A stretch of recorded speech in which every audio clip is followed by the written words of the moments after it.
Okay, thank you, Sharon. I'd like to call to order the regular board meeting of the Water Valley Board of Selectmen for the 18th of May, 2022. I'm Rich Rita, the chair. With me today is Margaret Turner, the vice chair, and Bob Freeze, member. So we have a quorum.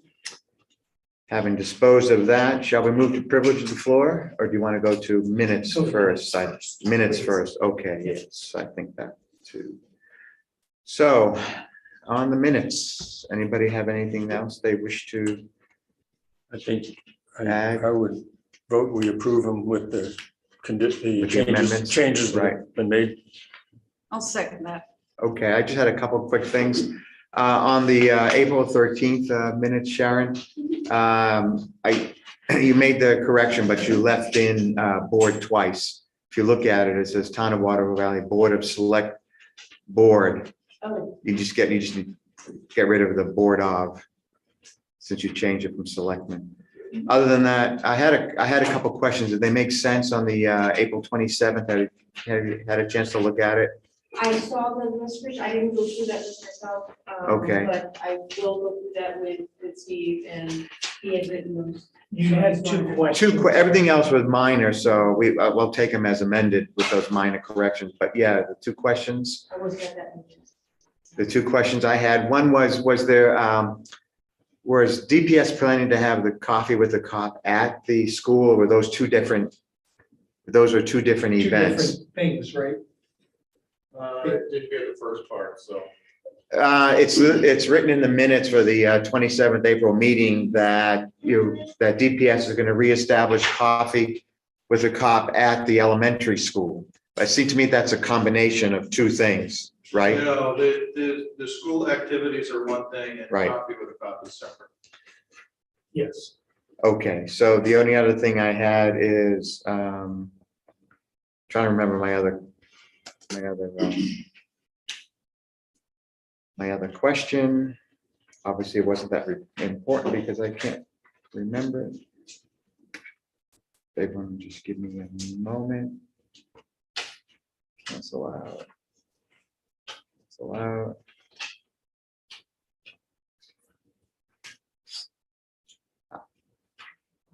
Yeah, I've got it.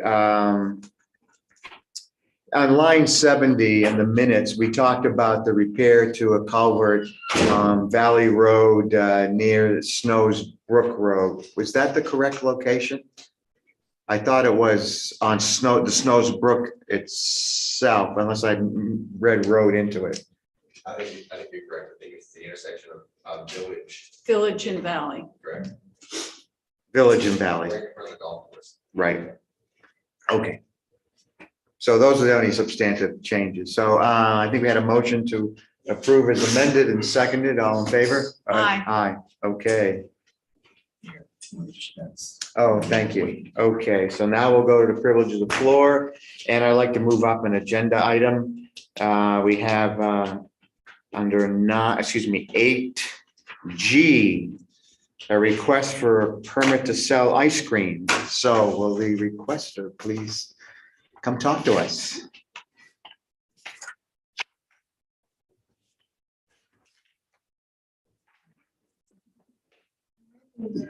You did bring samples, I hope.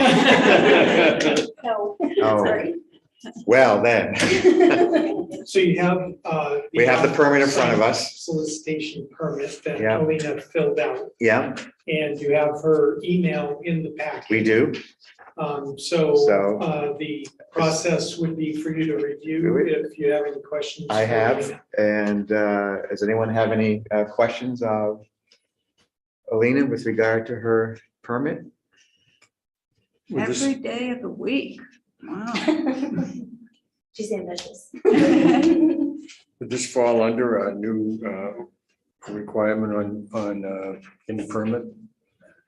Dave, what do you think? Are there any issue with our new requirement? I don't see any issue, and I think this is more of an educational opportunity of the process, really, is how I see it. So is this like a little red wagon? Black wagon. But we're gonna go to the dollar store if you guys say yes. and we're going to get decorations for it. Uh-huh. And where are you planning to be most of the time so that I can come and get ice cream? Maybe some of those sidewalks around Waterville, and maybe maybe in the village condos-ish. Okay. Probably do well on the playground or field. They Okay, any other Hmm? questions? None? Do I have a motion to approve the application for the offsite So move. off-premise solicitation? A second? Second. All in favor? Aye. Aye. All right. Good luck. Thank you so much. All right, you're- Thank you. all right. You are very welcome. Okay, so I'd also like to move the agenda up a bit, change it a bit. We have been putting Irid off for some time, and I promised to get her at the top of the schedule because she's such a busy woman. And unfortunately, I haven't been able to get you coffee because I've been here since 2 o'clock and earlier meeting, so I'll have to, Do this without coffee? I'm afraid so, but I will pay up at a later time. That deal. So what I'm doing is I'm moving up the new business item 8A to the next item on the agenda. So Okay, Sharon needs to put something up on the screen. I think they're in the process of doing that.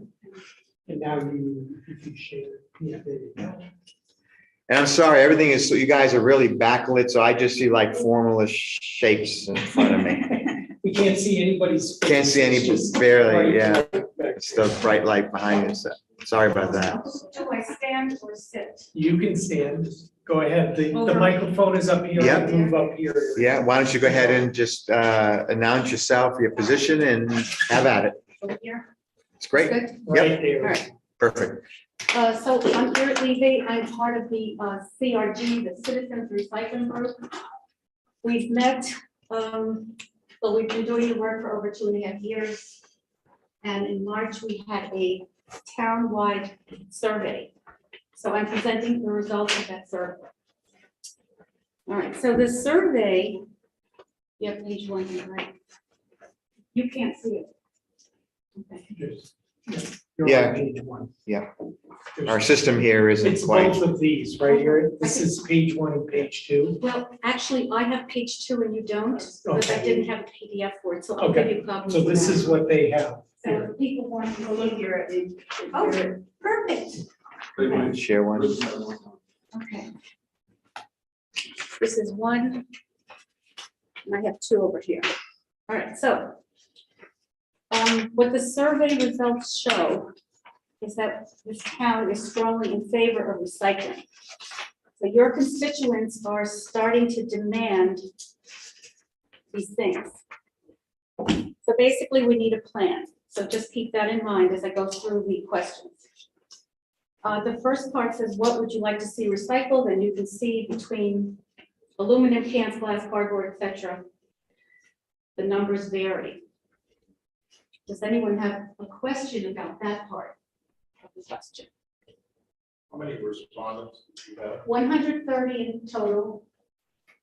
So this was a very successful survey. We expected 60 at the most, about 130. And these were mostly the people who attended the town meeting, annual town meeting. Thank you. All right. So keep this in mind, and I hope that you're in agreement to problem solve this. Now, the next part says support for food composting.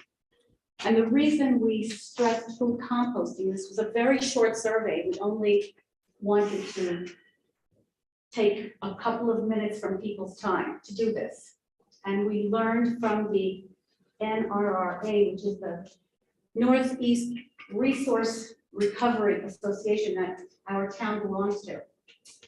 So the statistics show that about 24% of our waste is food waste. So everyone knows food is heavy. It costs us to transport food. So if more people compost it, we could cut our costs. And that's just one benefit of food composting. I won't get into details at this point. So 100% of the 130 responded. 78% said they supported composting food waste. 65% said, are you willing to consider composting your food waste at home? And I think at the last select board meeting, we showed you the machine that some of us have bought. It's an in-home composter, food composter. Some of you have seen it, some of you have not. We had it displayed at the town meeting too. Would you like to see more compost recycling? 52% said yes. And would you consider purchasing a food composter, a home food composter? And 39% said yes. Okay. Any questions so far? No? Do you know what percentage of the food waste comes from restaurants in the ski area versus the homeowners? I don't. All I know is Seems that, to me that's a critical question. Mark, do you have any details on that? No. All I know is that, yes, Yeah, I'm just also curious about, for those homes or places of business that have, they already have the things in their sink that grind stuff up. Disposal. The incinerator. those are, Yeah. those are disposers, Yeah, but, so that that's is- not yes. going into the trash, that's correct. right? So that's one of the items that, one of the tips that we will be inserting into our next tax bill. We have tips on how to cut waste. Water and sewer, not tax. Can't, nothing can go in the tax bill. Sorry, the water and It's sewer the bill, next water the and next sewer. water and sewer bill. Yeah, On that, in July. in that bill, you'll see an insert Mhm. that gives us all tips on how to cut back our waste and save costs everywhere around. Okay, That one won't work, however, for those of us on septic. I believe you're right. I don't, and I said, yeah, in most cases, if you're on septic, I don't think you can do it. But you can certainly do a food composter.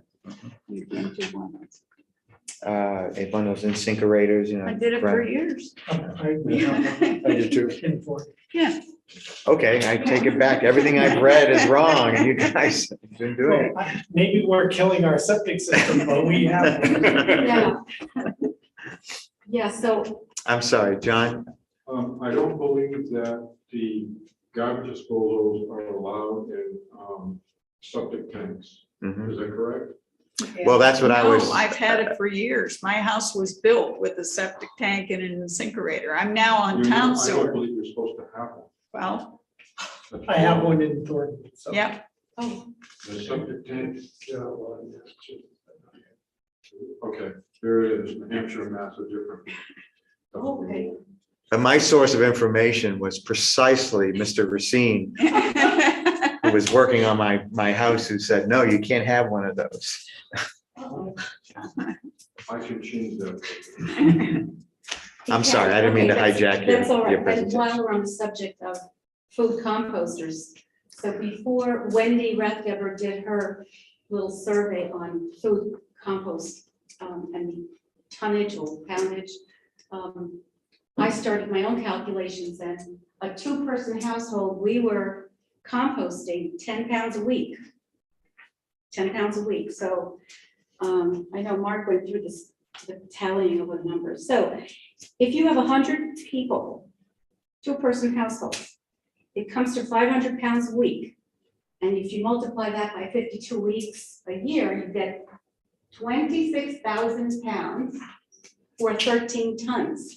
And Mark can tell you that at $300 a ton, and that's 13 tons, it comes to a cost savings of $3,900. That's only 10 people. I'm sorry, that's not 10 people, that's 100 people. So that's a two-person household. Some of us are one, some of us are four. So that was my calculation. All right. All right, so those were the two bar graphs that I had displayed. The other one that was not displayed is minor. It says, how would you like to stay informed about recycling? 56% said the town website. 52 said the wigwag. 25% said email. So they do want to be informed about that. So if you, the select board, make any decisions about anything we do with the food composter, we can talk about that another time. That's how they want to stay informed, recycling, etc. So that was one thing. Now, I'll try to do this quickly. There are more questions here. Page 2. The first question was, do you support food composting, the food waste, to keep it out of our landfill? 78% said yes. Do you support recycling bottles, cans, and cardboard for cash payments? 90% said yes. Keeping 10 pounds out of food waste could save 24% of our total cost of $300 per ton. Are you willing to consider composting your fruit, vegetable, food waste at home? 65% said yes. Would you separate your trash and recycle if given the opportunity to do so? 89% said yes. Would you support? Okay, you have to hold on to your seats for this one. Would you support a town-wide recycling mandate? 78% said yes. Why would you not want to separate your trash and recycling? The most popular answer was inconvenience. Collecting cardboard can earn $140 per ton. I think it's up higher than that, over $140 per ton. One first step for our town would be to invest in a cardboard baler. Should the town invest in a baler to keep cardboard out of landfills, save our resources, and recoup money from its sale? 82% said yes. That's the survey results. All right. Any questions? Bob, nothing? No questions? Go ahead. So, yeah, anything else?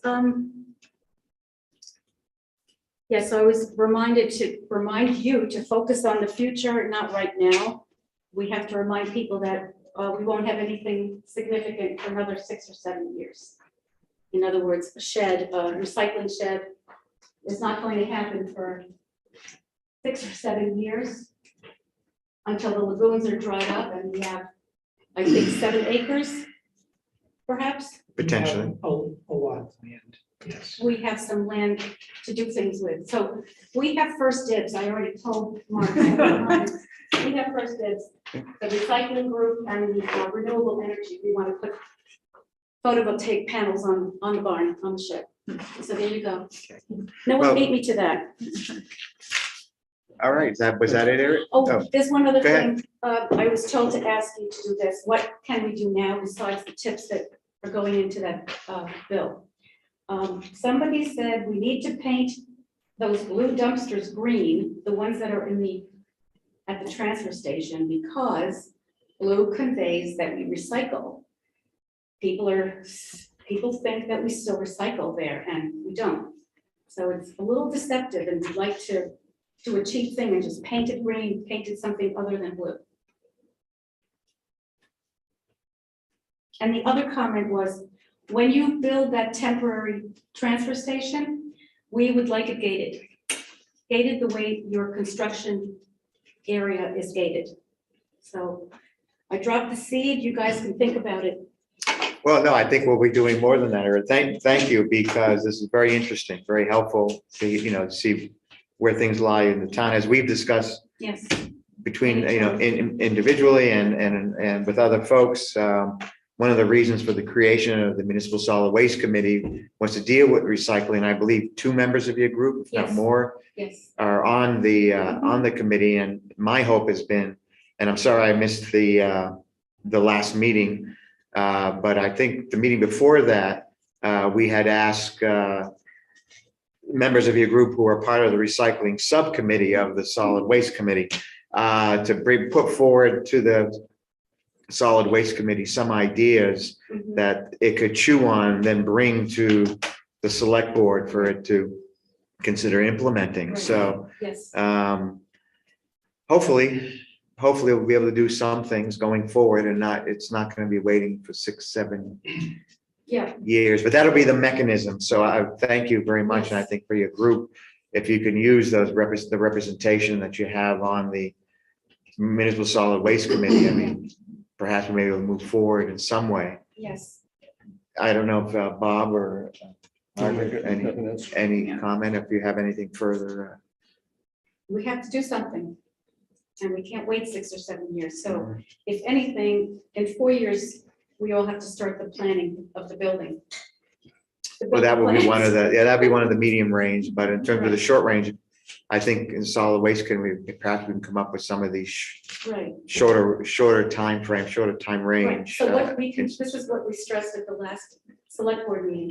What we can do now is take advantage of our partners. Hannaford is a partner. Hannaford Recycles is a certified steward of sustainability. They are top notch, they're zero waste. Bring your stuff to them, they do almost everything, not everything. Market Basket is our partner in Trex. And the other is not a partner, and I can't say what it is, but you have to talk to me off the record as to where we can bring our recycling. I'll leave it at that. All right, Thank you. thank you very much, Erin. I really appreciate the information and the effort. Okay, let me, I see some folks out there. I see Tom, privilege of the floor. You have any? Just curious. Okay, any privilege of the floor? I'm sorry, I see hands, but I can't see who it is. John Montero. John Montero from Tri-Pyramid. Good afternoon. I'd like to preface my comments by stating that for the last 16 years after I had a heart attack, I've been active in exercising from using Tom's facility until COVID came. And I thank you, Tom, for letting me do that for years. During COVID, I was asked, and rightfully so, to lay off of that. So I started walking around town. And I walk at 7 a.m. every morning. And I picked that time because it is inside the quiet time. And I picked that time because we started in the spring about 2 years ago. It's getting warmer as the days go on. During this last spring, I have been out there 7:05, 7:10, and I walk from Osceola all the way around to the Realty Building. I walk back towards the golf course, make a right-hand turn, go up to the tennis courts, cut across, go down Osceola. So I pass all of these construction sites, most of these construction sites in town. And I have noticed on many occasions, between 7:15-ish, the men are out there working. They're making incredible noise with their hammers and their machines. And they were out there 3 weeks ago, pouring cement at 7 a.m. And the process of pouring cement in a foundation requires them to bang on the forms themselves to help settle the cement. So at 7 a.m., we had 5 or 6 cement trucks, a big arm thing that takes the cement from the truck, and puts it in the forms, and men out there banging. We had the company that built that house at, which was on a number 7 Green, starting at 7 a.m. And I addressed that to our PD, and they went over there to talk to them, and they did cease. But the guy next to him with the rock machine, he started 7:15, 7:30. And it's my opinion, it's just my opinion, that nobody gives a damn about our ordinance, Ordinance 8, which states no noise before 8 a.m. Monday through Friday, no noise between 9 a.m. on Saturday, and no noise at all on Sunday. About 2 or 3 or 4 weeks ago, there was a company that was building a structure at 0700 on a Saturday morning. They were stopped by the officer on duty, and the officer on duty told them, and since learned that it was incorrect, they couldn't start till 8, which the law says they couldn't start till 9. That was an oversight. The very next day, which was a Sunday, which states no construction work at all, they started at 8. They work a good portion of the day. Now, I understand what's going on in this town, whether, we got a lot of construction going on. That's true. And the way I figure it out mathematically is that the construction companies have 55 hours a week to build and bang. I look at it's sacred before 8 a.m. My joy was to be able to walk through this town and enjoy the sights and the sounds, not the bangs and the booms. At 8 o'clock, I have no bitches at all because there's nothing I can say. But nobody cares about this 8 o'clock restriction and this 9 o'clock restriction on Saturday. I got rock smacking. The cement trucks are really bad because they start at 7 a.m. I was told that the company pours the cement at 6 a.m. and gets the trucks up here at 7. It still doesn't matter when a truck is doing 2,000, 3,000 RPM to force the cement out. You can hear it all over town. I'm all the way up at the Realty Building. I can hear everything at Green Peak. So I think they just kind of poo-poo our ordinances and really don't care about the citizens of the town and the peace and quiet that we are entitled to under Ordinance 8. That is my annoyance. Outside of 8 o'clock or after 8 o'clock, bang away, and before 7 o'clock, bang away. But Sunday, I think it's wrong. I think they're just spitting in the town's face. Well, it's more than an annoyance. Yeah. I'll say that. I wasn't aware that it was as widespread and. If I may ask, Yep, go ahead. I've been attacked, verbally attacked by one of the truck drivers. When I was taking his picture on the second day, the first day I kind of screamed at him. He was coming through approximately, I estimate between 40 and 50 right in front of the Realty Building when I screamed at him. And the very next day when he came by, because that particular truck, if you know trucks, has a Jake brake on it and you can hear them 2 miles away.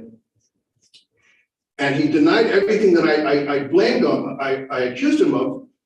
But then I asked him, and I told this to the chief, that as he went over the rise of the Realty Building and saw the officer doing the schoolwork, he stepped on his brakes because he knew he was doing a speed over and above the 25. He was doing 50 if he was doing a mile, and the kids are out there on their bicycles going to school. They got their headsets on, they got their earbuds in. Somebody's going to get killed. So the very next day, when I was taking this man's picture, he stopped his truck in the middle of the street and verbally attacked me, which I again told the chief of police, either the chief or Officer Dave, that this guy is just, and these people are out of control. I'm sorry, but they're out of control with the speed and they're out of control with the noise. And I'm afraid that one of our children going to get nailed by one of these trucks because that 13-ton truck cannot stop that fast when a kid comes out with his bicycle, especially out of Village, straight across Village, across Route 49. We're gonna have a real bad situation, and I walk there every day only because I enjoy walking outside now because it's just nice. That's all, and it was peaceful. And I understand at 8 o'clock, I have no right to say anything, but up until 8 o'clock, I think I did. You absolutely do have the right. I would simply, and I'll let, please, you guys jump in. Obviously, this is going to be a summer of construction like we haven't seen for, I don't know how many years. So, but I'm glad you brought this to our attention, to my attention. Obviously, we need to get control on it. Yeah, no, I can see his shape. It looks like Dave, but you wanted, I think we had, who is Cindy. Cindy? Is that you? You wanted to say something on this? I was glad to see that they've got that flashing 25 sign now. Right. By The bridge, mountain, by the club. Yeah, That's good because they go flying. okay, Not just those trucks, cars. yes, yeah. Me included. Yeah. Like I said, a 25,000 pound truck is not going to stop on a dime. Right. David? Just to make a comment, we will address any complaint that is made for the noise ordinance for any unreasonable noise. Just so you're aware, It is not a silence ordinance, it is a noise ordinance. It does not prohibit them from being at a job site preparing, only any unreasonable noise. And any unreasonable noise means you hear it and you make a complaint. If you do not complain, then we cannot address the issue. If you don't call, we're not going around with a decibel meter saying, ooh, I think I heard a hammer over here. We're gonna go address it. We need a complaint from you, from the townspeople, to address those issues, because if it's not considered unreasonable, then we can't take action on it. Well, Okay, I complain so it's not a total ban on noise. They can be there, they can do their setup, but as soon as, I agree, if it's hammering, if it's doing concrete work, if it's doing the rocks, absolutely, we will prevent them from doing that. But in order to do so, we need a complaint. Do you have to actually hear it? No, we just need your complaint. If you say they're breaking rocks over there and we show up. I haven't informed the office, and they have responded. With a rock breaker, we will absolutely go over there and address that. That's, With not an issue. But And Dave, John, I heard you say that you did report it and that we stopped, the public safety department did stop. absolutely, Okay, but they don't care. well, The very next day, they want me to do this. then we'll go back the next day. We'll go back as many times as we And need. there is an enforcement fine. There is an That's enforcement fine, fine. so we will make them do it. Well, I'm not trying to be an idiot about it, but it's just a little quiet time before they start that I enjoy. Yep. Or would like to enjoy. Can I just ask, is there a way to talk to the person who's in charge of the whole thing, saying we're having repeated complaints and you need to talk to all your people? Or you are gonna have a fine? we will always try to educate them at first. And then if it becomes a repeated issue, then it becomes an enforcement action. The issue that we're having is we're not having those repeated complaints. I've had 2 in the last month. And as far as we know, we addressed it with them and they've made the corrective actions. If they're not doing so, then we're not being notified that they're not making those changes.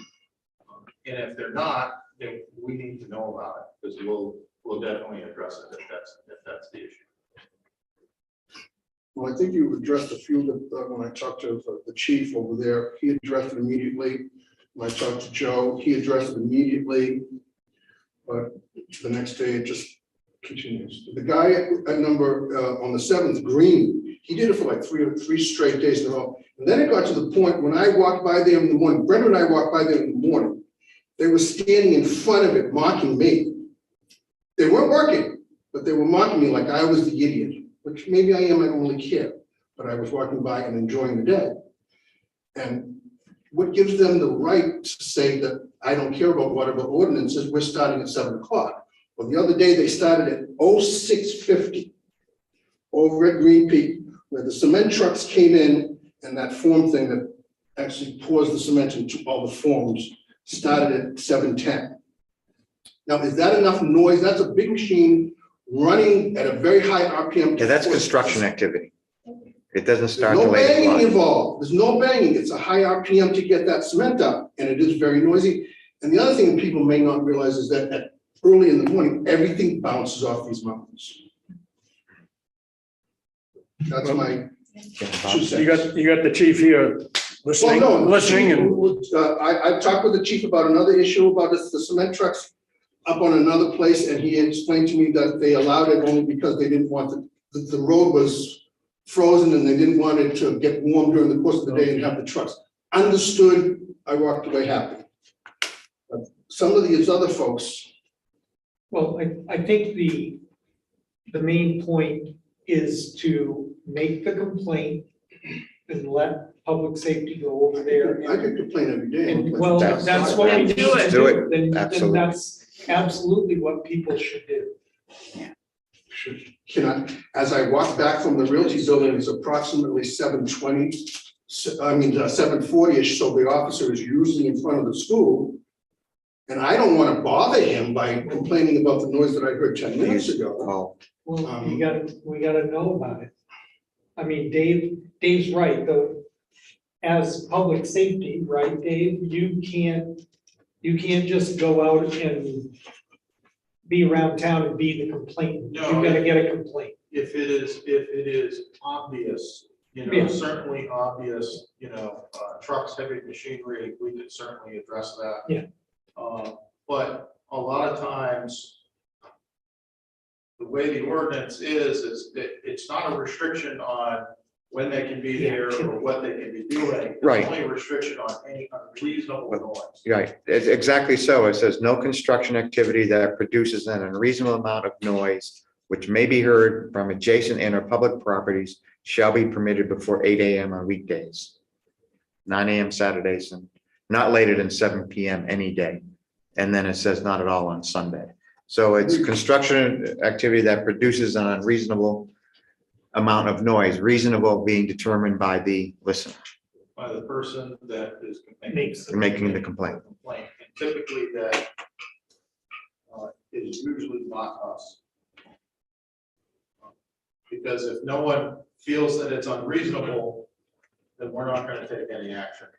Well, is that not subjective to the listener? Yes, Yes. yes. It is. The person next to me with his headsets on is not going to be bothered. Then he probably won't report it. But if it bothers you or anybody else in this room or anybody else in definitely town, bothers you me, but report the it. point, my point is that it's not allowed. No, but it is, the construction activity is allowed Yes, if it does not produce absolutely. the They're there unreasonable. 7 o'clock in the morning, setting up and all that stuff. I walk by, not an issue, not an issue. But when they pull out that rock smasher at 7:15 and Then other, call, then call. That's all you gotta do. well, we might have another couple of foundations being poured, I would assume, from some of the construction going on.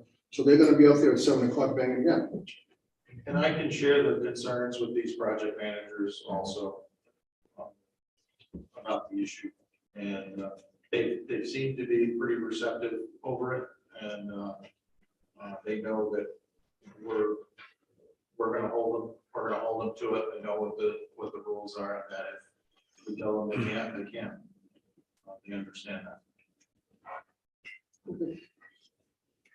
Thank you. Thank you, John. Cindy, did you have your hand up? I want to Something? just present something to the board that's concerning me about what's happening with our climate change, et cetera. Lived in the town for over 20 years. And the thing that's worrying me is all these new buildings that are being built are putting in sprinkler systems. And with the way our climate has changed here, granted, we've gotten a lot of rain in the last few days, but last summer was pretty damn dry. And we had situations where we had drought situation here, but yet there were certain facilities with sprinkler systems going on. I don't have an issue if you have your own well and you want to run it dry, sprinkling your lawn to keep it green as if you were in Massachusetts, in Chelmsford, Westford, wherever, Nashua, wherever you want to live. We live in a rural community, and I just am really concerned about our own wells here in town being depleted because of the water being pulled for the landscaping. I mean, I have flowers, I can water my flowers, I do not water my grass. And that's just a concern that I have for the future.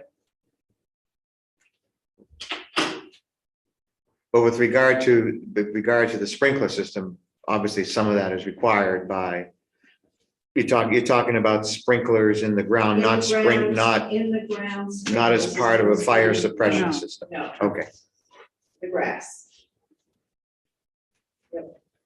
My suggestion had been, and I don't even know whether this is possible, but we are currently looking at what our fee structure should be based on water usage in various homes, because the old one was kind of complex. And part of what I wondered is whether we should add an additional item on for people who have lawn sprinklers. right. We had discussed that. Yeah, And there's part of the process of the revaluation, the assessment that's going on. They're trying to get a better handle on.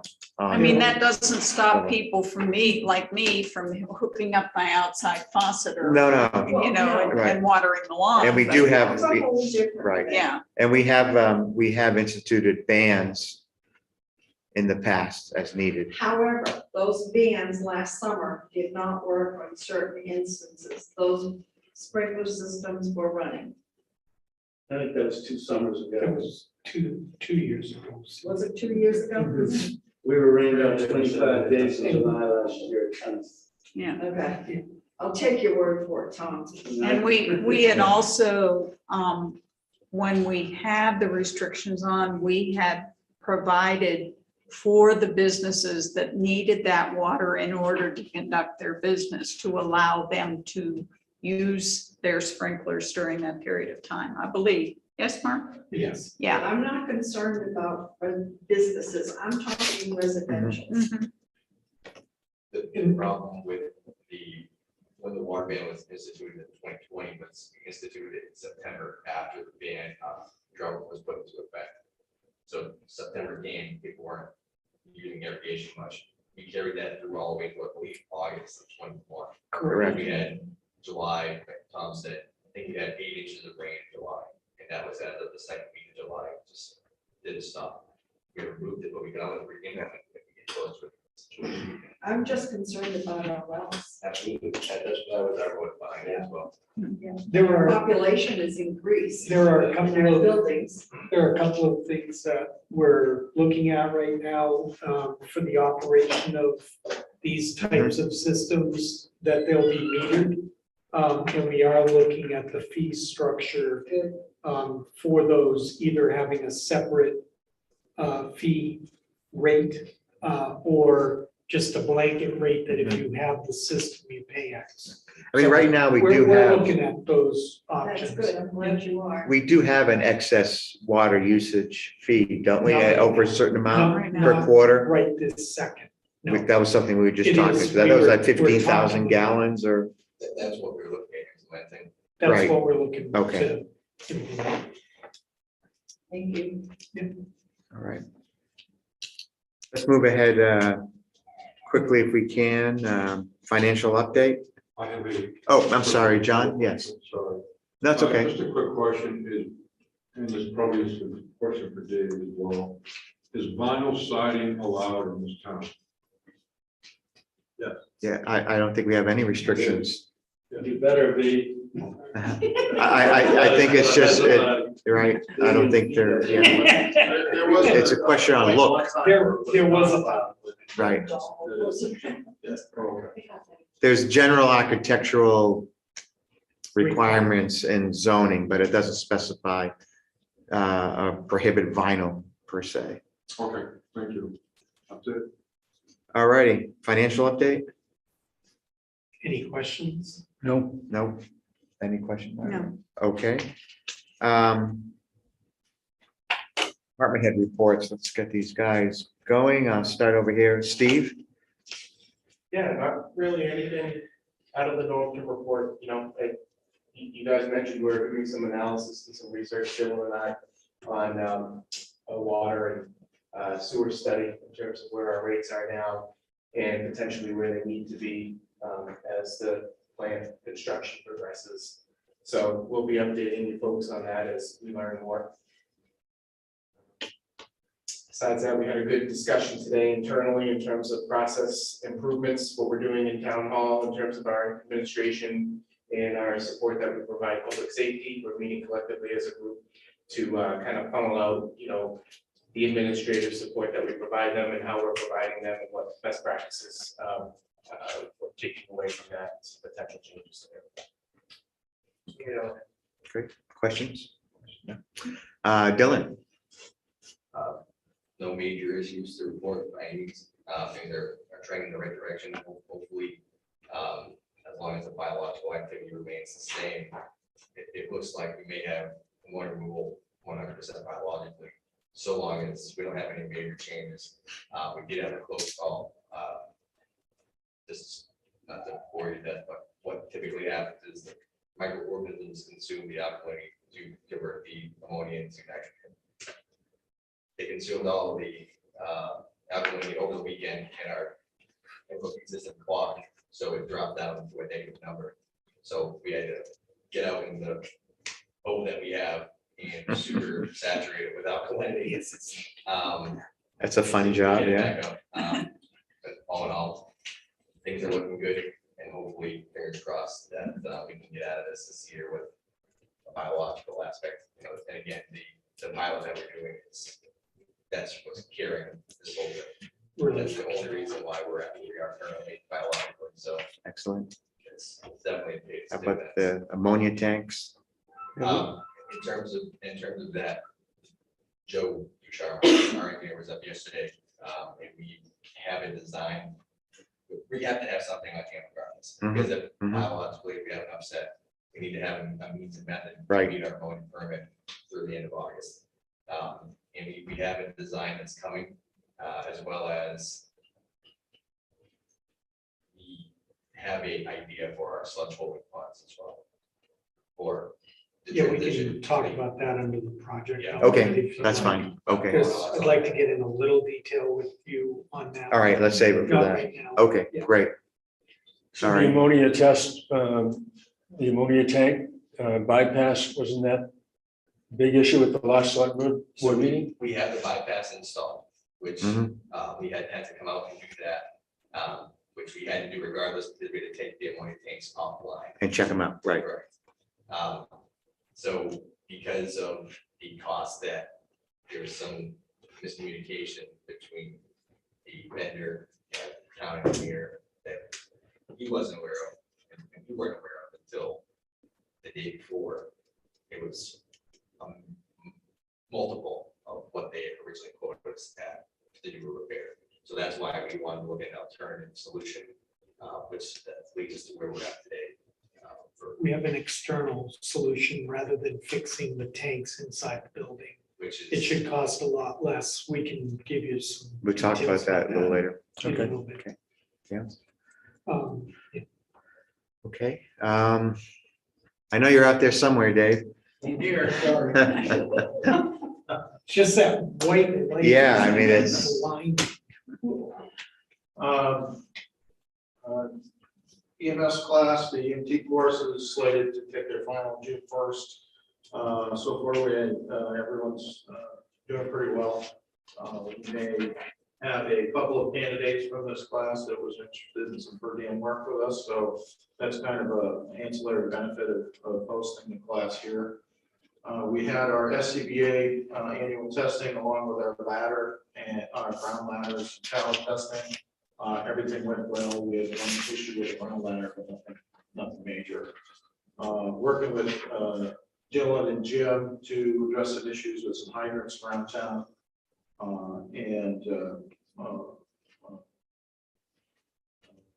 working with them to get some of those back up and running. We have been approached from the state for Gopher grant, $50,000 for EMS related supplies and equipment.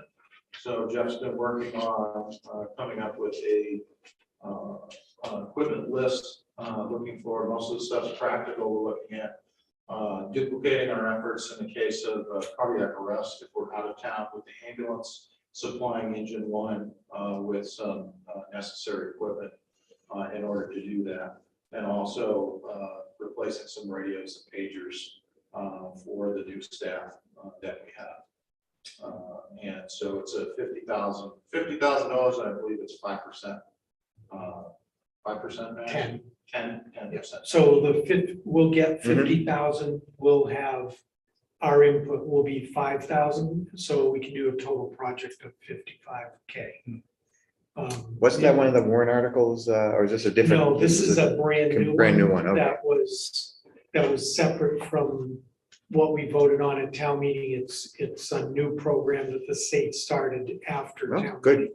So Yeah. you have the authority to do that under previous town meeting vote that authorized you to accept unexpected grant monies. Right. So once we get approved for it, we will bring it into you for that review and vote. But we certainly have $5,000 worth of expenditures planned for EMS in the budget right now. Oh, yes, right? we've Yeah. got the money Yeah. for this, absolutely. Yeah. What about the other warrant items that dealt with the guns replacement and also breathing apparatus? Are those, So we've gotten no word on the AFG grant for the breathing apparatus yet. Nobody has. We're still waiting. The word I said, I heard was we were gonna hear this month. And then the latest thing that I heard is we might not hear till September. So we're still waiting. We're still waiting on that. We did take delivery of our the new handguns for replacement. And we're in the process of getting everyone trained and doing the transition now. what do you do with the old ones? Those get traded in, and the officers have the option to purchase their gun for whatever the trading value is, or we send it back for the trade. Anything else, Dave?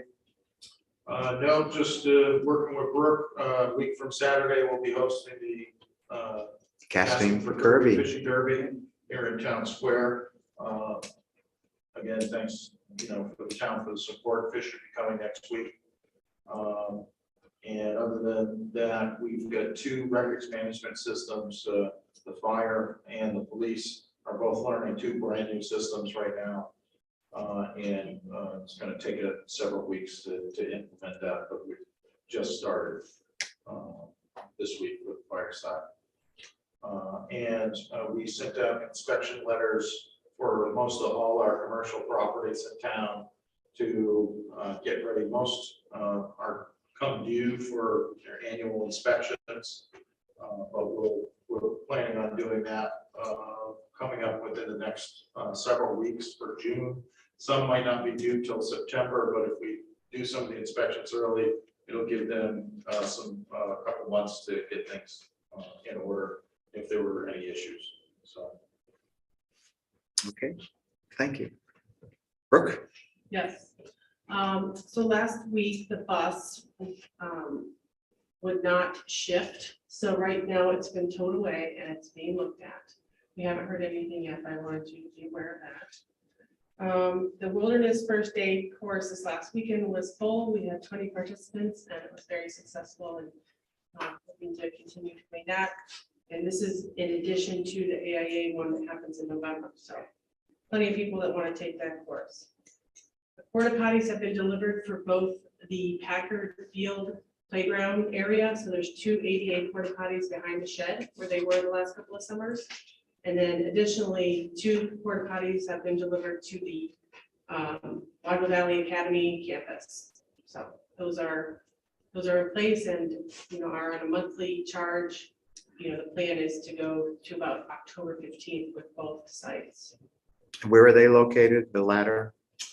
They are, I don't know what that building is, what it's called. It's the entrance in, from the Snows Mountain into that building. Right. They're to the far left.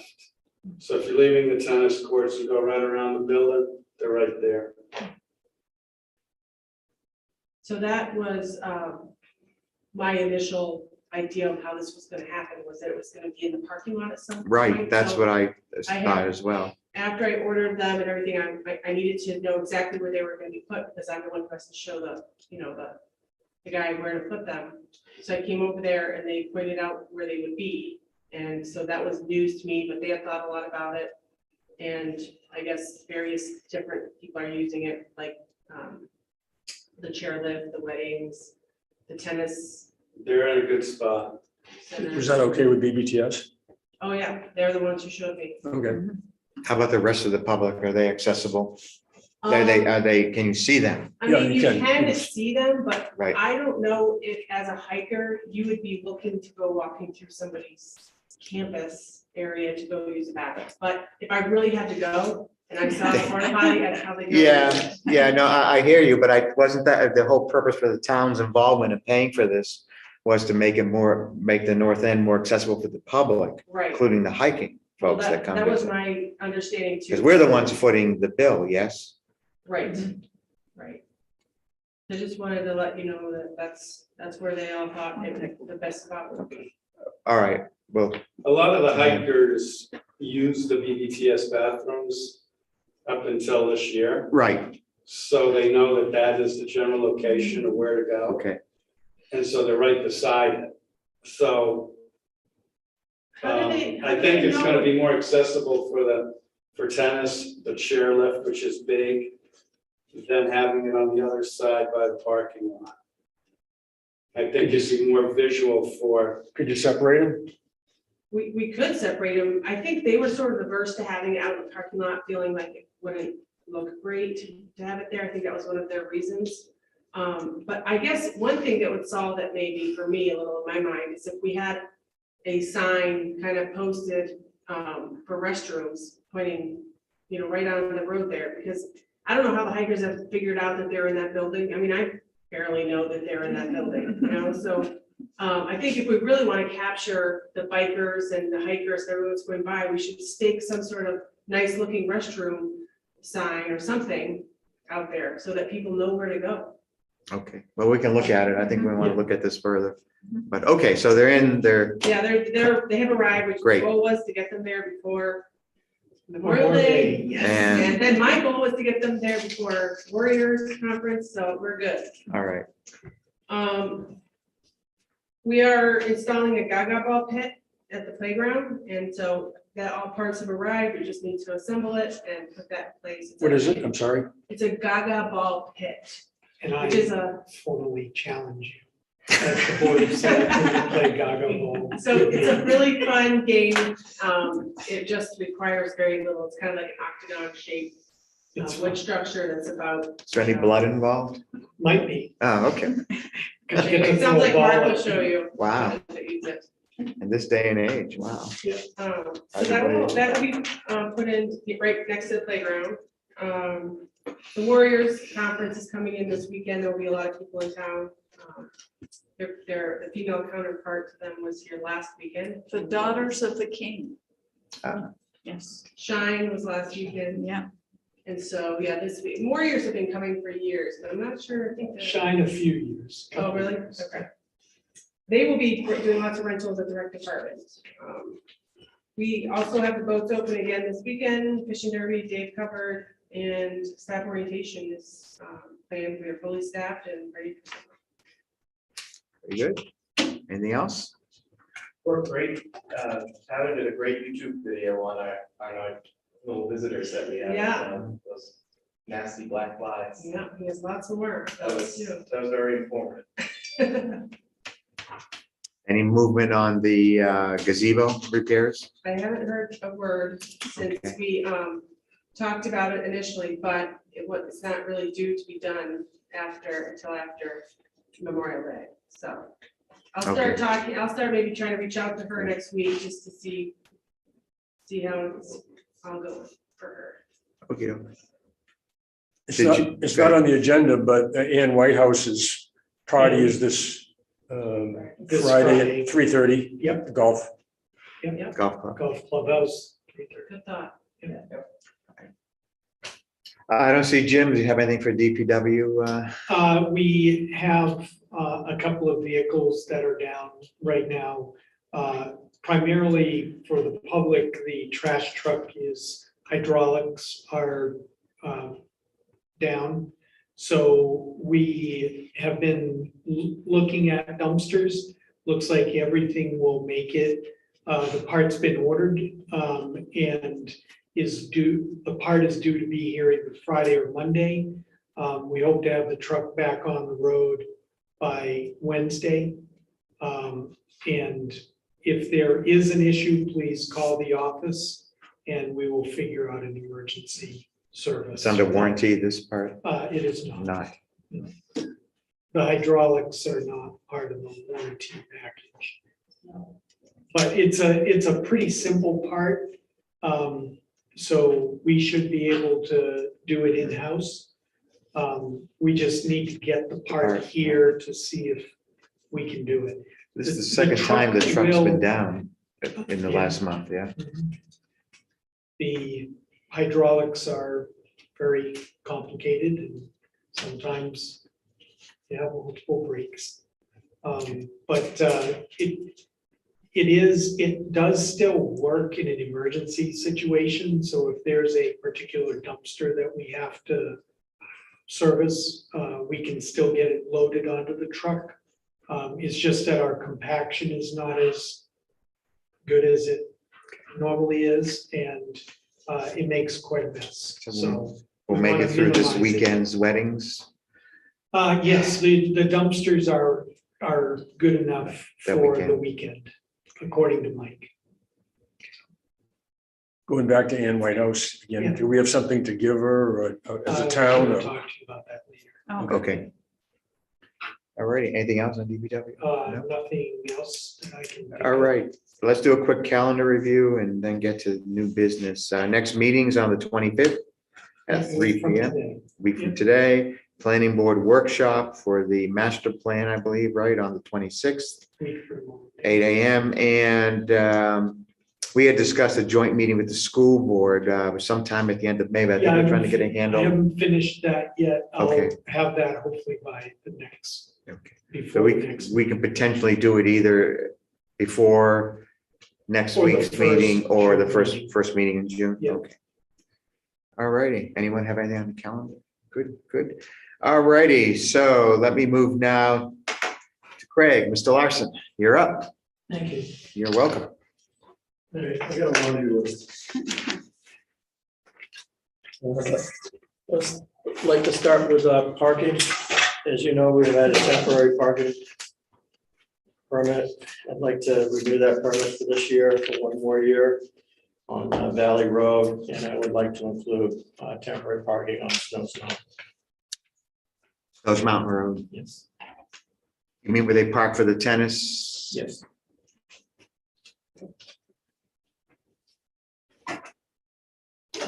I'd like to make the permit, the parking on Snows Mountain Road, part of the temporary parking.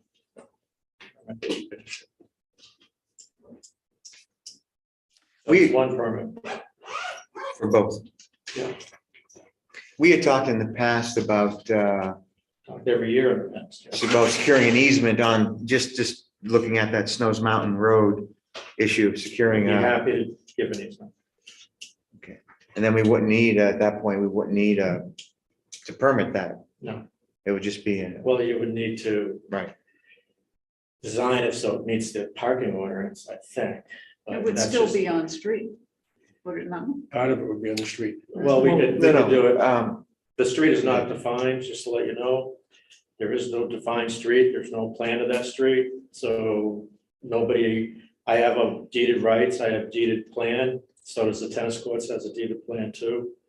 Whatever's left is basically owned by the town. That's how you use an undefined road. But where it actually is, we're not positive, because nobody's done anything, I guess. But I would be amenable to a full-time permanent easement for parking on that area in general. For one, the tennis courts, and maybe the gazebo could be used a little bit more too. the one just up the road. Yeah, and also the croquet is being used. Right. They need places to park too. Yeah. So I'm willing to give a permanent easement on that area. But that permanent easement would require a plan. Mhm. So it can't happen like today. Well, no, I think that's Well, something we could, go ahead. We can need work on it. to legally draw that up. Well, Right, I can do There that is- faster than town can, because town's been paid for and it's supposed to have been done 2 years ago, and we haven't seen it. So. You have no plan on that road. You're gonna get plans for roads, and I don't see. We have a road right of way. The road itself. But it's the not paved defined area- by a plan. Yes, well, yes, Not- it's it's not a- defined by your property boundaries. But you don't like have a just- recorded plan. Okay, fine. I have a recorded plan. You do have a recorded plan. The tennis center has a Right. recorded plan. That defines the town right of way for the Potentially, yes. road. Well, those boundaries are set. The remainder of the road, as you just said, defines the Where road the right town of way. plan is, yes. That is on the town Right. tax maps. But I can have it surveyed Or you could have it surveyed. There won't be any need if we use the existing boundaries that are on the tax map in the description of the easement. We will do the same thing and nobody has to do a If we were survey. gonna do an easement, it needs to be recorded at the registry of deeds. They will And we not will. accept a assessment map. We would have to prepare a plan that would be acceptable to be recorded by the registry of deeds, which is fine. That's the way you should do it. But they will not accept an assessment map. All right, we'll take a look at it. But we can move in that, either way, we'll move in that direction to get it permanent. I'd be happy to do that. All right. I do want some consideration for it. That's what Right. I was getting at. My next question, Yes, the considerations being, I want a similar amount of parking, I guess. If I'm gonna give up, 10 feet by 200 feet, I would like 10 feet by 200 feet somewhere else. okay. All right. Okay, But the in the board votes. meantime, I would like a temporary permit to cover both spots for the season at least. Well, but we're doing a repaving project. Right, I was this summer. about to mention that. And I got some issues with that too, so. Okay, well, before we get to those, Bob, did you want? No, I was just gonna say the same thing. We Yeah. Good. No, Margaret, did you have anything? So, I was gonna mention they were repaving along that stretch of the And I road. think that if they're gonna repave, they should have, I have the most frontage on that road. I also am a proud owner of a water line that goes 1,000 feet. And their easement is not adequate to do any repairs on it. There is an easement on record that's on the plan, but it's only 20 feet wide, which is not adequate to do any repairs. So if that water line goes down, it's, somebody's gonna have to fix it, I would assume. And you would need my permission to go above anything on the outside of that 20 feet, which is literally not, if an excavator can't swing 10, 20 feet. So you need much bigger easement or repair easement. There is none on the deeds right now. I would like to see a line go in Valley Road to at least go up toward Boulder Path, so that when the Boulder Path maybe gets redone, there would be a water line going down that, and we can disregard the one that's on the golf course. At some point, it's a 50-year-old line to begin with. It's going to break. Matter of fact, we cannot shut it off. We've tried to shut the valves off, and they need to be reworked. Is it town water line? Yes. So isn't the easement like an unspecified easement? No, it's very specified by 20 foot wide. It says right on my deeds, it's recorded, and the town has the same recording. It says strictly 20 feet, which is 10 feet on each side of the line, which is adequate to do it. I think there should be another water line put into the road while you're doing this work, so that we can maybe just when this thing breaks, or just get rid of it completely. We're not doing any work along Boulder Path right now. No, but you could put the line in from, basically, it's right at the edge of the property by Tri-Pyramid to Boulder Path. If not, you have to dig a brand new road back up again.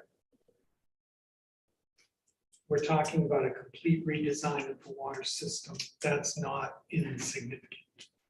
right, I'm talking about putting in a line so that if potentially there is a problem, you can service that part of the town. But the road project that we have budgeted, that we have been talking about for 2 years, does not have any money Water line. We should stop that. for the water line. The other We've thing been is that talking I about it have for 2 rights. years, Craig, I have, and we've already got it, we're proposing a contract to the board today. then maybe we should slow it down. Slow it down, we've stopped it for 2 years. 2 years.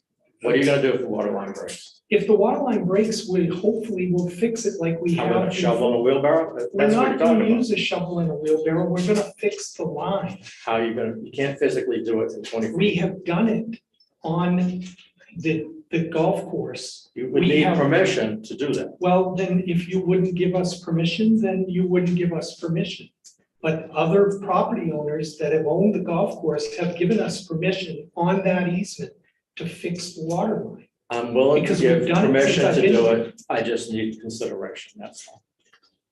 I also Well, have, that has not been a condition of the maintenance of that line before, so this is a new request. You're raising an issue that isn't an issue yet. It isn't an issue. that's not good management, but that's all right, you're right. But if you're putting road money into the roads, I don't see why you can't put a line in to just potentially fix the problem. Because we're going down 18 inches and now you're asking us to go to a water line that's what, 7 feet down? We can't dig a trench 7 feet with no money to be able to do that. We haven't designed anything with the town engineer. You don't just throw the line into the ground. We can't possibly. We'd have to stop the do whole that. project right We now. would have to stop all of the road project right now. Probably not a bad idea. You're talking about 1.5 miles of road No, I'm that not. we would just stop. I'm talking about the water lines, probably only. about Except 600 it's been put out to bid as a package. You can't just go to a contractor and say, give us the same price and we're gonna cut off this amount of work that you've agreed to do. That's not realistic. Do whatever you want to do. I'm just bringing it up. Okay, I'm also bringing up that we have rights in the Cochran's Pond to pull water out. Yeah, you You do know, have rights. am I, should I do that underground or above ground? Well, you have to talk to Tyrell about that. The town doesn't I have could bring it. it down, I have rights, utility rights on the road, so I mean, I can do it. You down don't the have road. utility rights in the road. What's it say in my deed? It says, definitely says I have utility rights. It says I have the rights to power, utility, power and water. No, I have utility you rights. have the right to connect to the Right. line if you give the town a Right. plan to do that. But you don't have the right to dig in the road to get the water from Corcoran's Pond to the golf course. You don't have that right.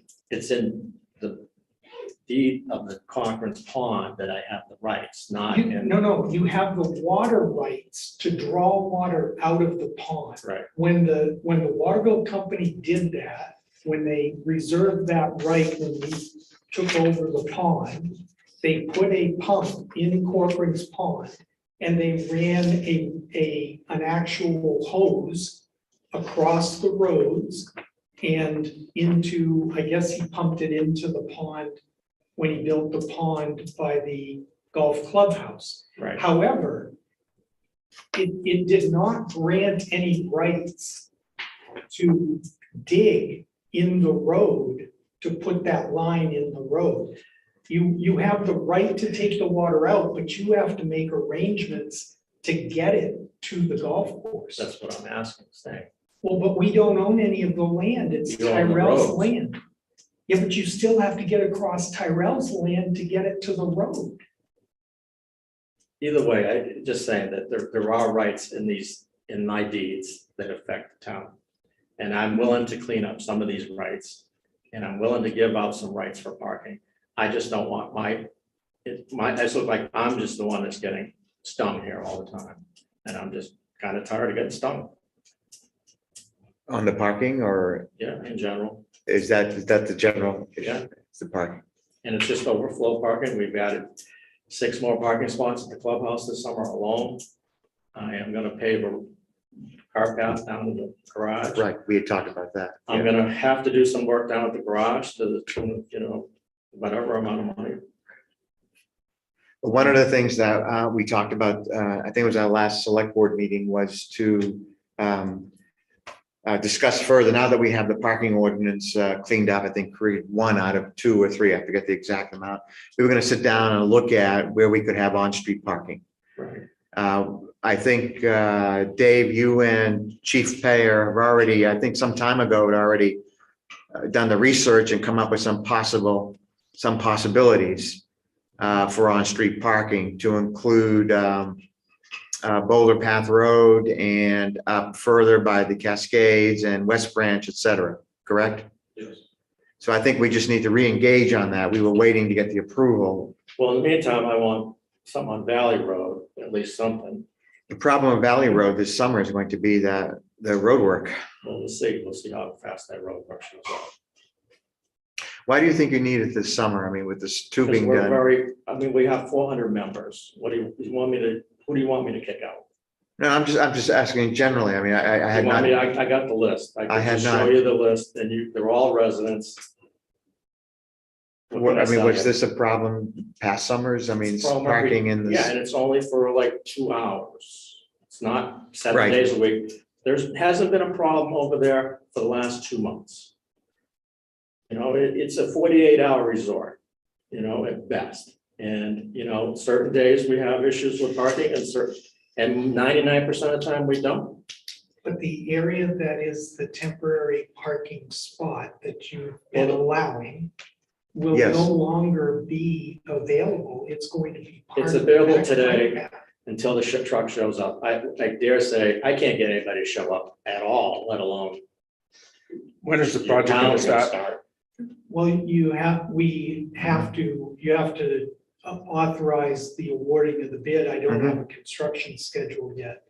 But the area on Snowsbrook Road from village to village, right, that loop right?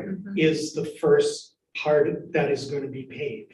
So the area we're talking about right now is going to be the Right. first place they start paving. And once it's paved, it's no longer available for on-street parking Well, because it's we're gonna part of have the the, bike path. be part of the bike bike and and walking path, pedestrian. pedestrian. Yeah, Yeah, so in our core meetings, you know, we talked about having the road and then having the bike like path. pedestrian Yeah. part of the road. Yeah. And if that is what we have going along Boulder Path Road there, Well, Is it- we have not designed, we haven't done anything on Boulder Path. Not on Boulder Road. Path. well, is that the road going up to the tennis court? Yeah. Yeah, so, but with that concept, wouldn't that solve Craig's problem in the winter for parking? Because we wouldn't need bikes in the Well, winter. But Yeah, with that- but we haven't even looked at that yet. I know, but in the. when I think- you look at it, Sure. wouldn't that- I think, actually, I give think, them- Tom, the initial research done by Dave and Patrick was to allow parking along Boulder Path in the winter. Exactly where you're describing. Again, we just haven't re-engaged on it Right. because we wanted to get the parking ordinance cleaned up. And then I think the plan of the board was to have a public hearing, at least one, to ensure that the residents of the town are okay with on-street parking in areas that we would propose. So I think that it's a two-step process, Yeah. longer, that just before this meeting, I asked Mark to, let's go ahead and schedule something to start this discussion on the parking. Not to deviate from what I'm asking right this second, but if you talk about the Boulder Path, we have a gazebo out there that I would love to move. You're way in the back there and Yeah, by I'd like to your bring that building. up over to Boulder Path.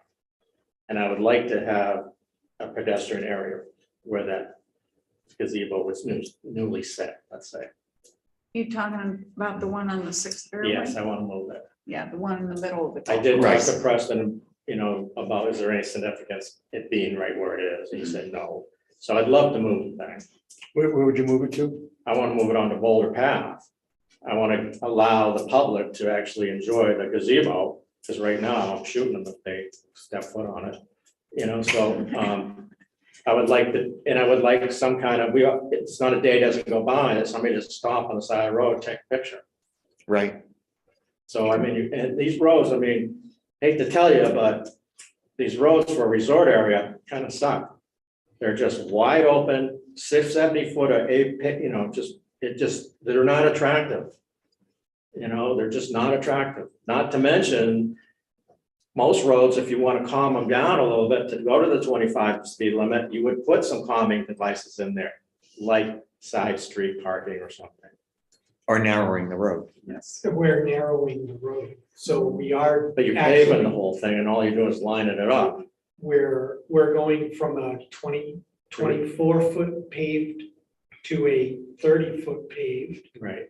That's not right? narrow. That includes, I know, but it includes an 8-foot But you're only, marked bike and But pedestrian. you're not putting an island in or anything like No, that. no, we tried that, Craig, before you got here. Well, I'm just saying, in general, that would make it more attractive. No, we tried doing that and the town said absolutely Right. not.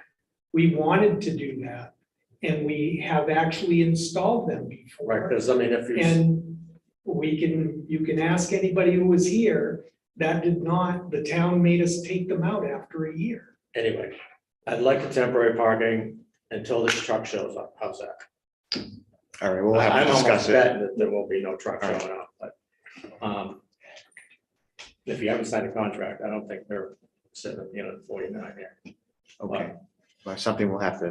But I consider. would like to make it continuous. And then the other thing is, if you don't approve it, what are you gonna do about Snows Mountain Road? Well, right now. Because I've been told, Right. that I'm not being singled out, but I don't feel that way. Obviously, So what we've done in the past is look the other way, right? Everyone's been parking there. It's on-street parking and for 20, I don't know, 40 years, somebody help me out. Yeah, people have been parking. Since 1975. All right, so 50, almost 50 years, people have been Right. parking there. So unless you prohibit people from parking on your it's not me, property, it's it your, will it's your continue. ordinance that's doing it. No. Well, So the selectmen now have the right by what the ordinance that passed, Yes, the ordinance. and that's what I'm asking for. But, okay, but we only own a portion of where that parking occurs. You own the rest, Right, okay? If you were to say to the selectmen, I don't want people parking on my land, then they would not. per the ordinance, no, They would not what I'm saying to the grant the selectmen right. is I want to be treated fairly and evenly compared to everybody else. That's all I'm asking for. So if we're parking on our side of the street, which I don't know why I couldn't do that either, why is that illegal? And down there, it's legal. I don't see, first, there's nothing in writing that says this. And everybody I talk to says differently, and they keep saying, we're treating you the same.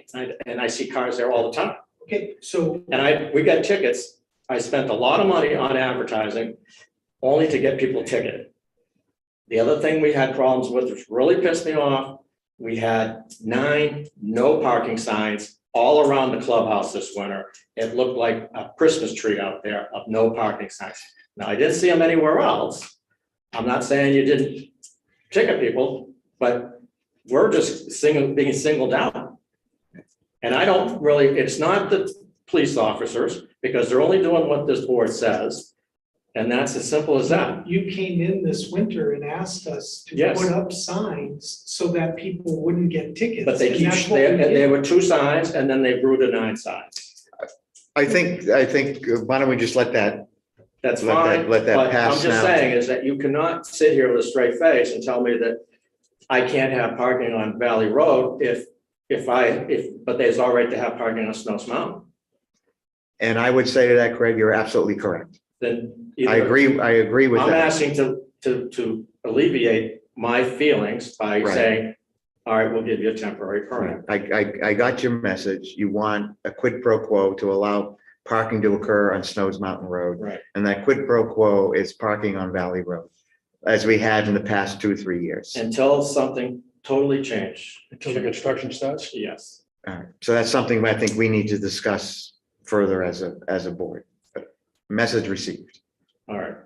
And then on a side note, we had some issues. We tried to use the shuttle. We had the parking problems. We tried to use the shuttle buses.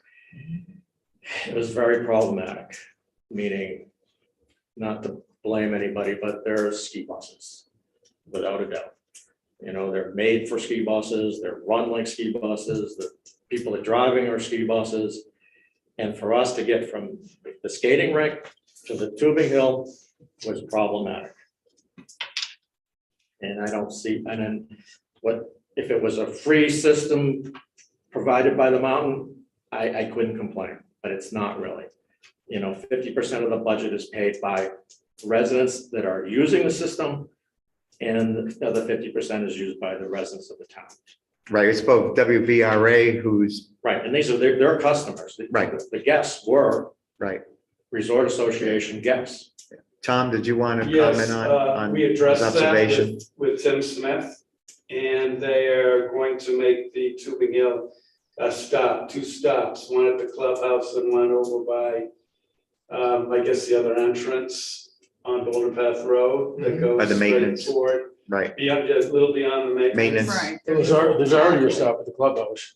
Yeah, but it's Well, not. well, listed it as was such. marked, well, if you look at your sign package that they requested, one of the signs, they are changing the name of the stop from Valley Road to the golf clubhouse. So it's going to be identified on their map as the golf clubhouse stop. Right at that At the intersection of Valley intersection and of Valley Village. and Village.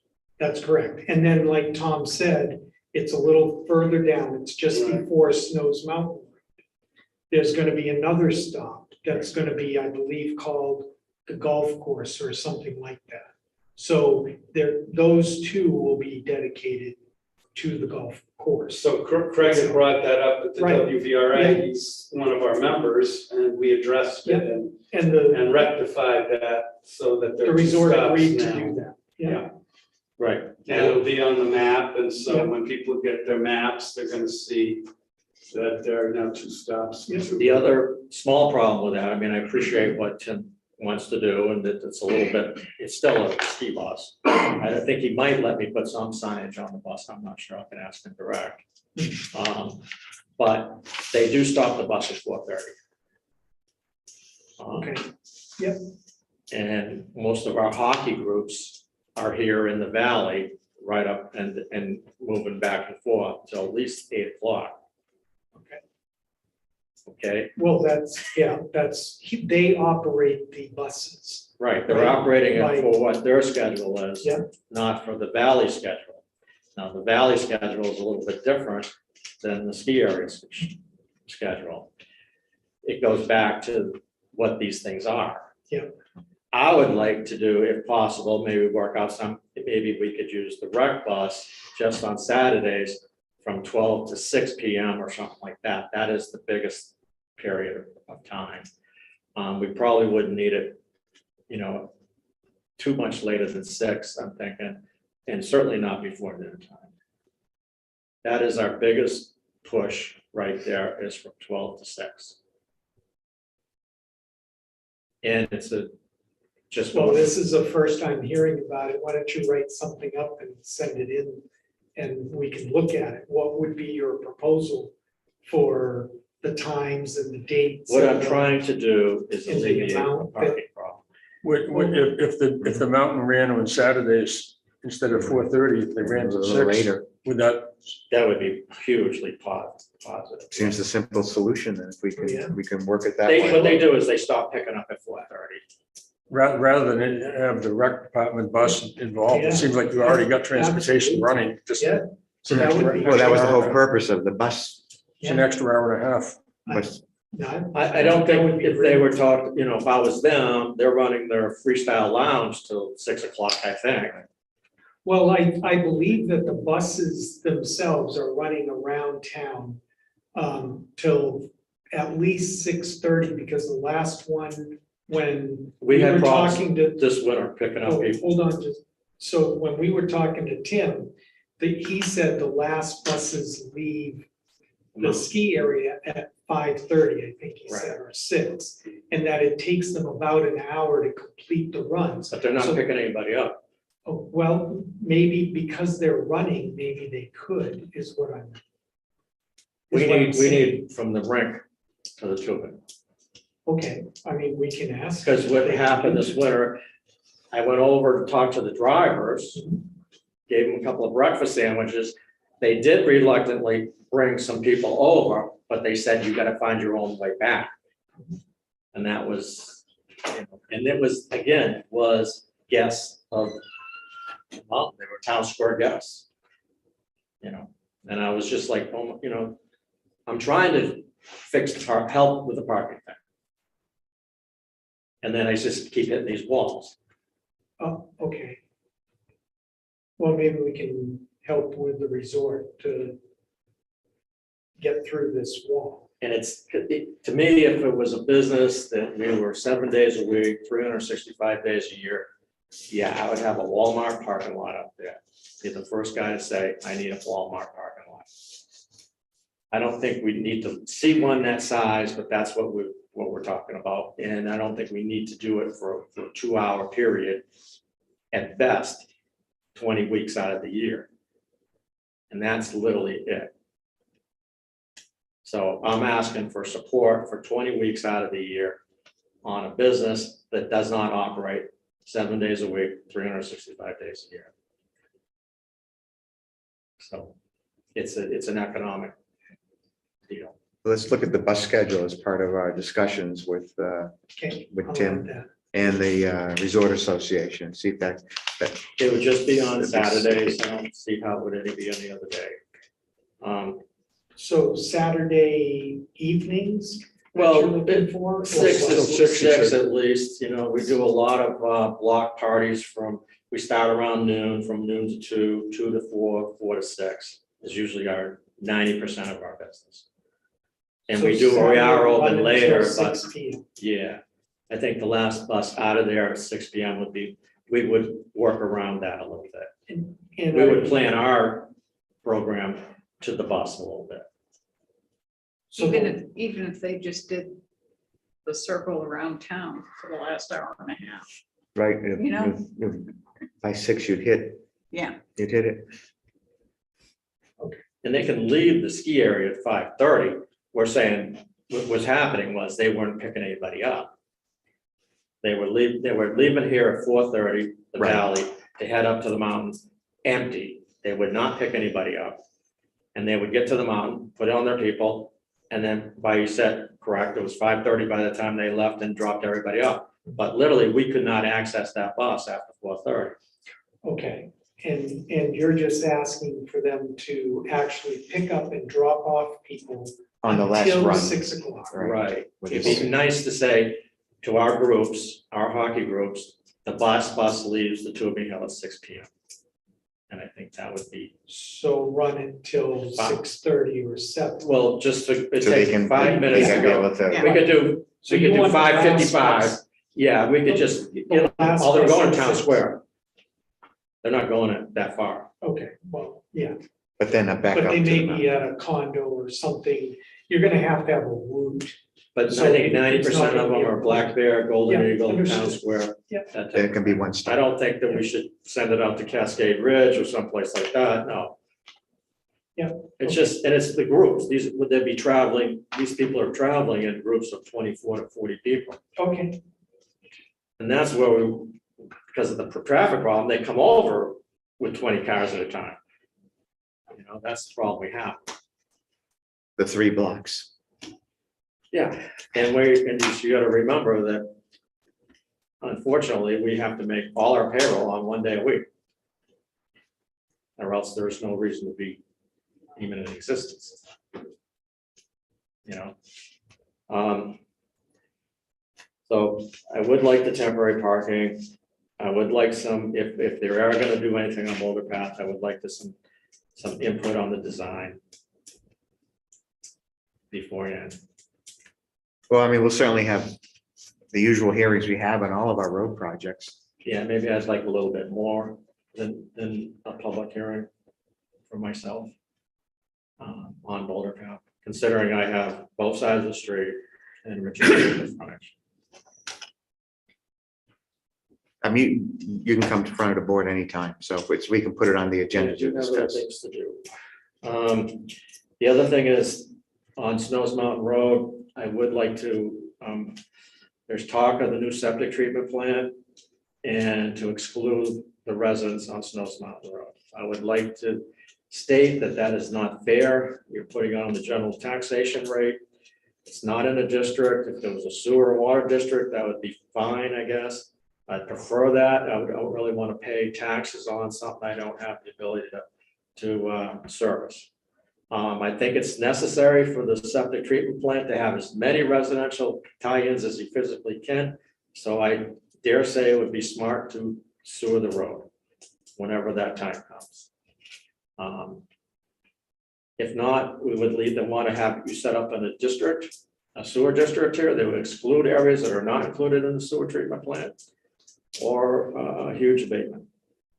That's not how a town works. Yes, it does. You know, Oh, yeah. my kid, I don't have any kids in the school, so I don't want to pay any school. Right. No, that's all And he different. doesn't ski, so he doesn't want to pay for the shuttle bus. And she doesn't go to the rec department, so she doesn't want to pay for the rec department. That You you're know, wrong. this is a community and we work together as a community. Right, so I'm asking to work as a community together, which means if I have to, if you're asking me to pay for something, I've already been paying for the treatment plant that we have here today that I can't tie into. Right, but it's minuscule, but now you're talking about a bigger number. It's not, that's not really true.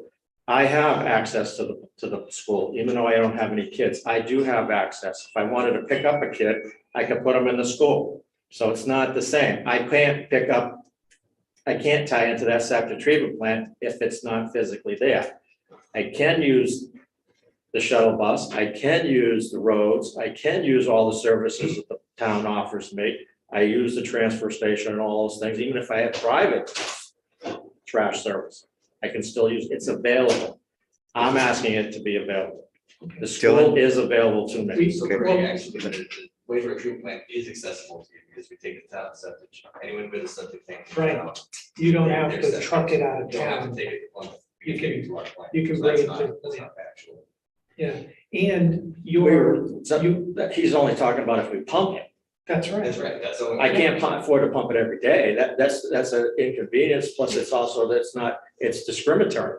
Nobody else that ties in has to pump it every day. That's actually not true. Either grinder pumps, Margaret has a grinder pump at her house, she has to pump it every single day. So bottom line, Craig, is the property values are set, and it is noted on your card that you're on a septic system versus a sewer system, okay? Right. So that is taken into account by the assessors on the value of your property, all right?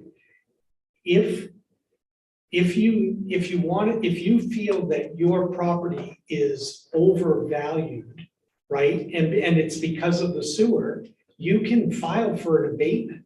That's not a problem, but the Board of Selectmen are not allowed to have a special rate for selected properties in town. It's against the law. No, if you had a sewer district, Yes, if we established a sewer that's district, what I'm saying. absolutely. Yes, That's a town decision. Right. And, right. you know, and so you can talk about doing that. And we can look into it if that's what you want to do. Or we can put a line up Snows Mountain Road and avoid Or a you can put a district. line up. I get that. Mountain Road.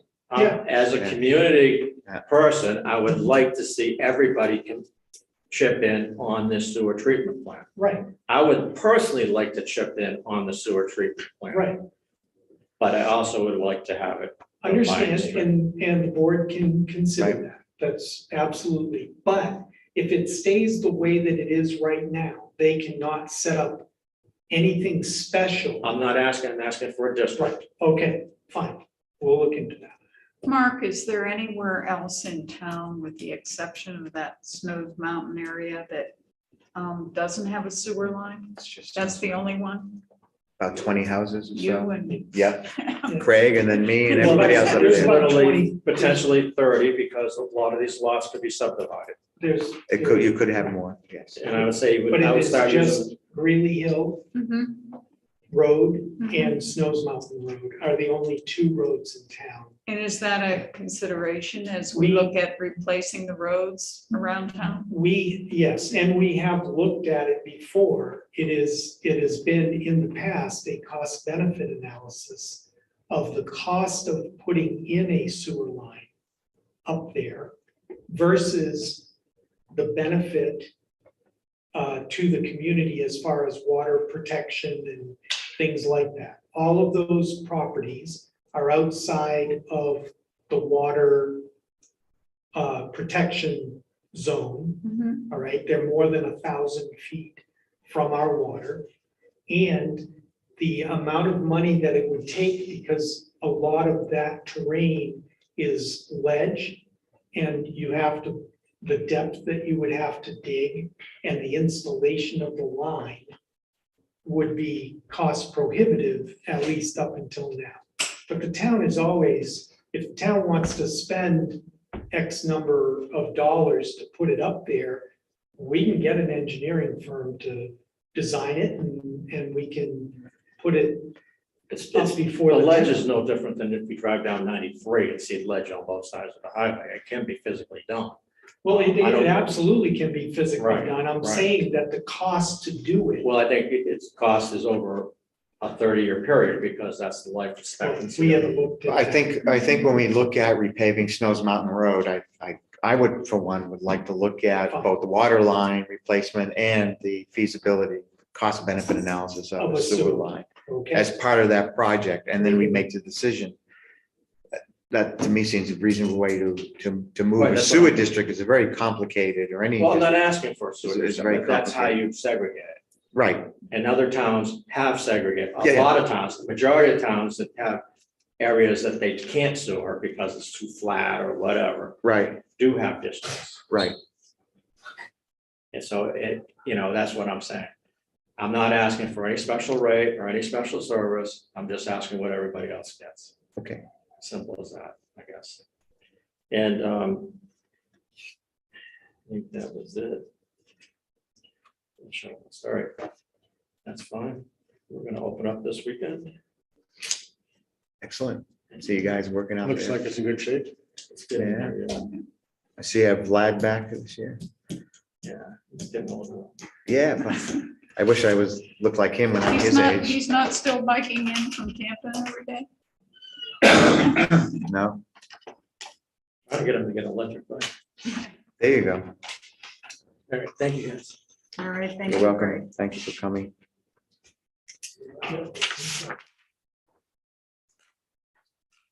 Okay, let's move to, I think we have some procedural issues to move through. First half 2022 tax bill warrant, review and sign. in your packets, you have a side-by-side comparison for 2021 and 2022 tax rates. The total tax bill is tracking with the minimal building in new construction. We did not get all of the building permits in. Right. They'll be taken up as part of the December. rebound. Yeah. Yeah, but this is what, about 2.6 million for the first half bill. 2.623. 2 million. Right, 630. 2.623. 623. Right. Yeah. Okay, Bills will go out next week. I'll be standing by the mailbox. We hope a lot of people. Yeah. Cash. The other fun one will be summer and December. Anyway, bond issue resolution. More paperwork. More paperwork, and this is for Rich. Just me. Yeah.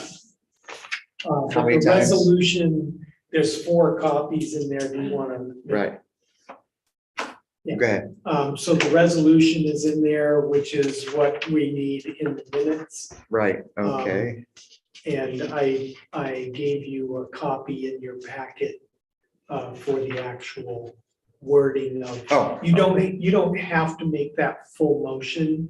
You can refer to it and we'll attach it to the minute. this is the certificate of vote regarding authorization. Correct, and it's the standard bond Right. council So wording. this includes, this is for the road, This is the this is the 2 warrants, 900,000. 2 years warrants. Correct. See, Terry. So I want to make a motion to approve.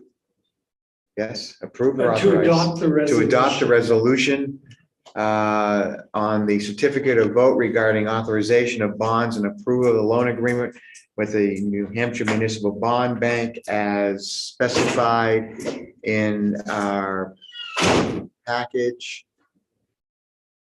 Yep. Received via email. Second, All in favor? Aye. Aye. Okay, all my signatures are which color here? I don't know which color. do you Having use? trouble seeing now, that bright light. I see, let's see.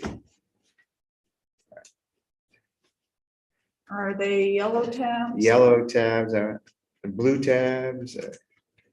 What tabs are my tabs? Should be four of them. Yeah, I see Terry, Jeff, must be the blue. Rich, all right. Have to get a color legend. No, it's just that Oh, white no, light, the my white eyes, light, I'm I know, just starting to, it's- everything's blurry now in Yeah. front of me. Well, I'm signing, Margaret. You want to just take the next, move along in the agenda there? It's been a long Next meeting. item Yeah. is the sign permit application. So you had several signs that were applied for under the same permit application. You got the color renderings in the packet. So basically, they're updating existing signs. I think they should come back with correct spelling. See that? What, did I miss something? What? WATERVIILLE.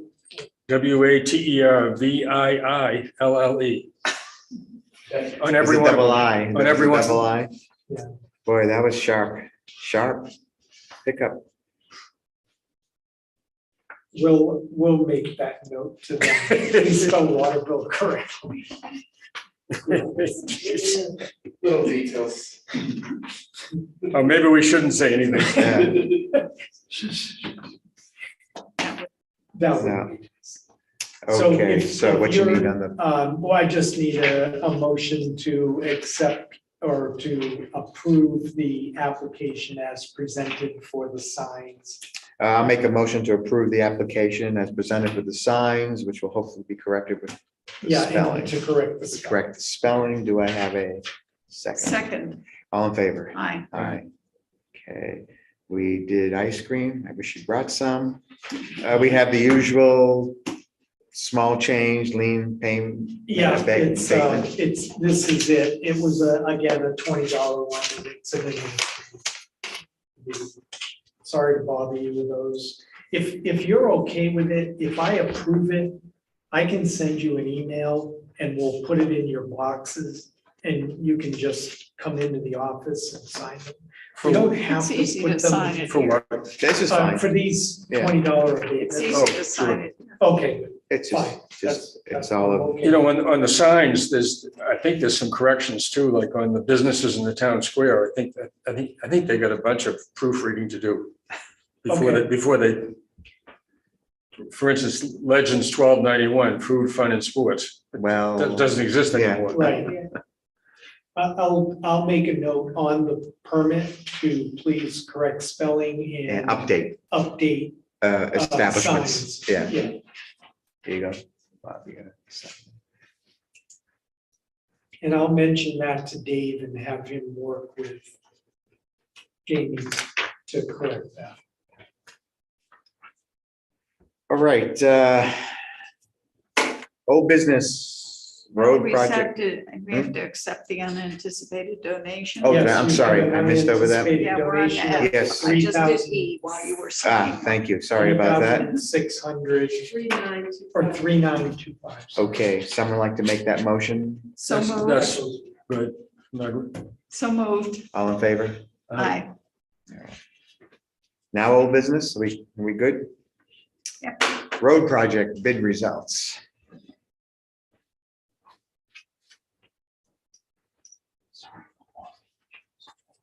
I didn't get that last one, so. No, that was, Margaret, I made To the accept. motion to accept the unanticipated Unanticipated donation for movies. for the specified purpose. Mhm.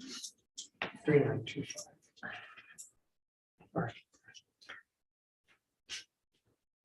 Now our road I'm sorry. project.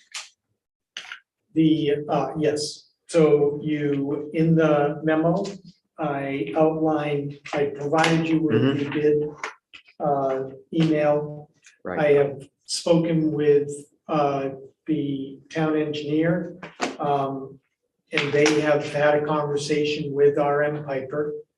RM Piper is willing to decrease the size of the travel lanes from 13 feet to 11 feet. That'll save us that amount of paving. So how wide is it right now? They're probably 12 or 13 feet right now, so they'll be a little bit more narrow. But that actually, Craig's observation of the width of the pavement is, accurate. We need to make them more narrow. Tecumseh Road is an 11-foot travel lane, so they'll all be that width. Okay. So it shouldn't be onerous, and it actually hopefully will slow people down, especially on Snows Brook Road. And then for the section from Village Road to Village Road around the corner, that'll be, instead of the box out and removing material and bringing new material in, we will just reclaim in place. Okay.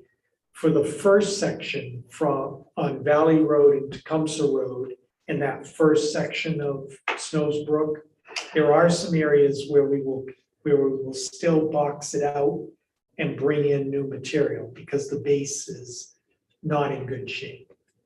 All right, so we're gonna pick and choose the areas where we just do the reclaim. But the goal there is to minimize the number of trips with the old material going out of town and the new material coming into town. And that will save hopefully quite a bit of money on the trucking side. Mark, just remind me, what happens to that terrible sidewalk that runs behind the Black Bear when we do this project? It'll be abandoned. Okay. But I walked that the other day, about a week ago, but there's people's stairs come down onto it. From- Presidential. From Presidential. Yeah, I walked that. We often can too. leave a section of it if they want us to, and we can coordinate that with the property owner. But is there gonna be another sidewalk down by the road? No, it's gonna be the 8-foot connected pedestrian bike path. So Oh, it'll okay. be 2 travel lanes Okay. for the car Mhm. and then an 8-foot wide pedestrian bike path. So you'll have 22 plus 8 Yes, total. 30 feet Mhm. total. And we're just gonna leave that paving down, that, Well, I haven't talked to Jim about it, but that should be something we can go in there even with the backhoe and tear it up and kind of, it's not our property anyway, it belongs to the Black Bear if you look at the road Right, right of way. right. So, The sidewalk is our easement, correct? well, that existing sidewalk mhm. was an easement, but the property underneath it belongs to the Black Bear. And, if they want us to leave it, we'll leave it, but We're just gonna, is abandoned, is that the correct I'd word? like to just say Easement? abandon it, Right. and we're gonna abandon the easement because we don't need it anymore. Everything will be within the road right of way. Could they require us to tear it up? Now, they could, Okay. if they want us to remove it, but that shouldn't be very onerous. I would We- imagine tore it up, you're just mowing the cedar. Yeah, Make just- sure grass grows. Yeah. Exactly. Are there trees that are gonna be taken out along there? as well? I don't know we haven't had we will have a pre-construction meeting and we'll walk it. Yeah, But I don't know. I haven't because talked to that's Jim like about that. about the only place along that stretch village to village where there are trees Mhm. that are Yeah. close to the road. Yeah. Mhm. Yeah. So, And there was some discussion about doing some of the engineering in-house, not engineering, but checking on the project. yeah, Jim will be there. And then are we The gonna majority say, of the we time. talked about saving some money for future planning of the next road project. We've got roughly 20,000, 20 to 25,000 that we are holding out. Okay, And then in that total price, there's also there's some construction engineering monies that we won't be using with HEB. So that's part of the savings as well. Have we let the High Country Owners Association know we're gonna have pavers in town, or they're not ready They're for not that? ready. Okay. they don't want to do anything until we do Osceola Road. Ah, okay. And that's a couple of years at least. Okay. And so what I'm asking for in here is for authorization to have you accept the bid from RM Piper as the low bidder and make that approval or that acceptance contingent upon the signing of a change order. At the same time, we sign the contract, because the actual contract will say the 2,181,000.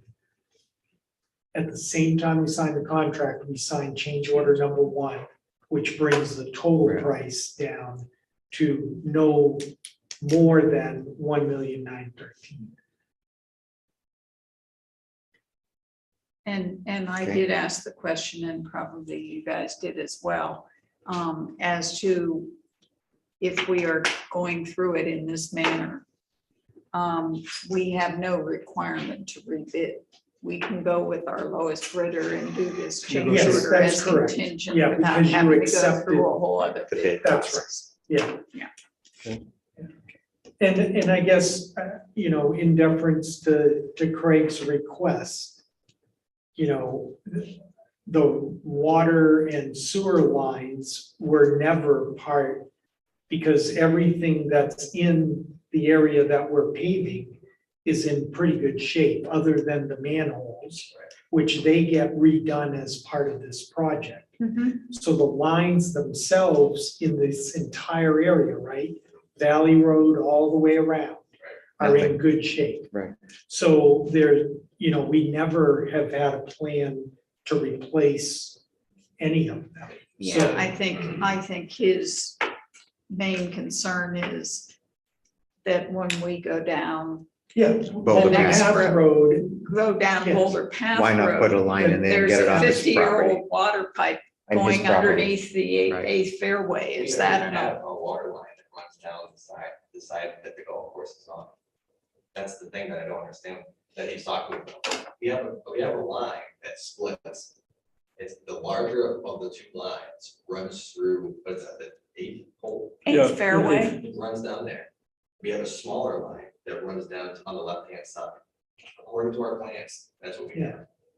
So I don't know what, and even if we had a water main break there, it's not like that's the only line that connects water throughout town. We just isolate it. I have personally exercised those valves when he said they don't operate. It's not true. I have personally exercised those valves. We can get around that. That's why we have isolation valves. I don't think he's concerned about getting around it. I think he's concerned about if you gotta go in and do repairs.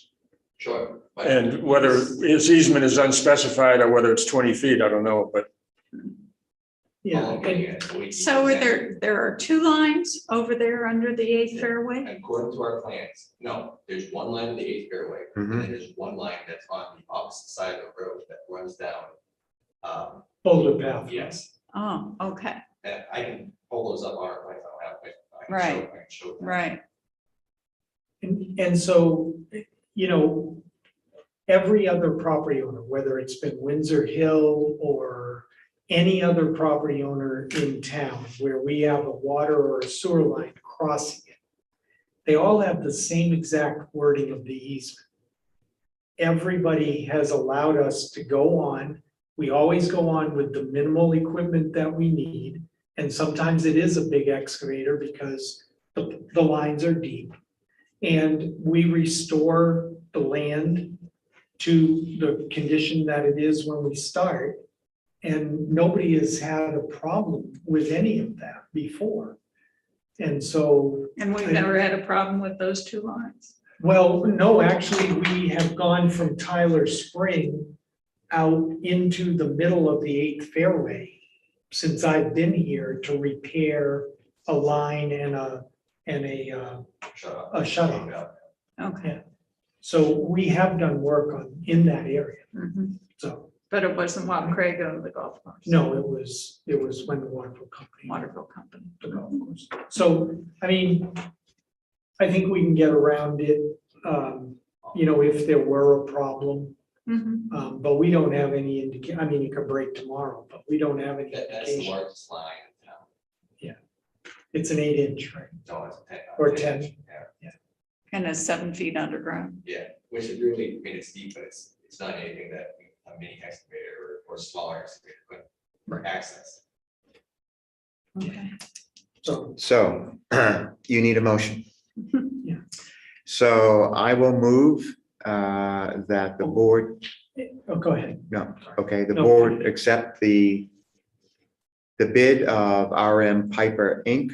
for $2,181,472 for the road project contingent upon a change order that lowers the total bid cost to $1,913,000. I say that right? Yep. Do I have a second? Second, All in favor? Aye. Aye. aye. Oh, and we authorize the Yeah. town manager to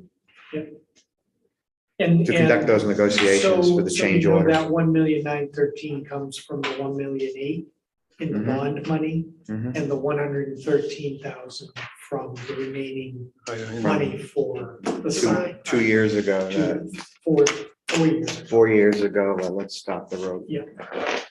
That's the money Tim's wife was asking about at the town Yes. meeting. Yes. All righty, shuttle bus system agreement. Bob, this is your chance to make your motion. Yeah. I We can move on. I move that we authorize to offer to the mountain $4,629. $4,629. $4,629 Right, monthly payment until the mountain shows financial figures that justify us paying a higher figure. Okay. I will second that motion. all in favor? Aye. Aye. Aye.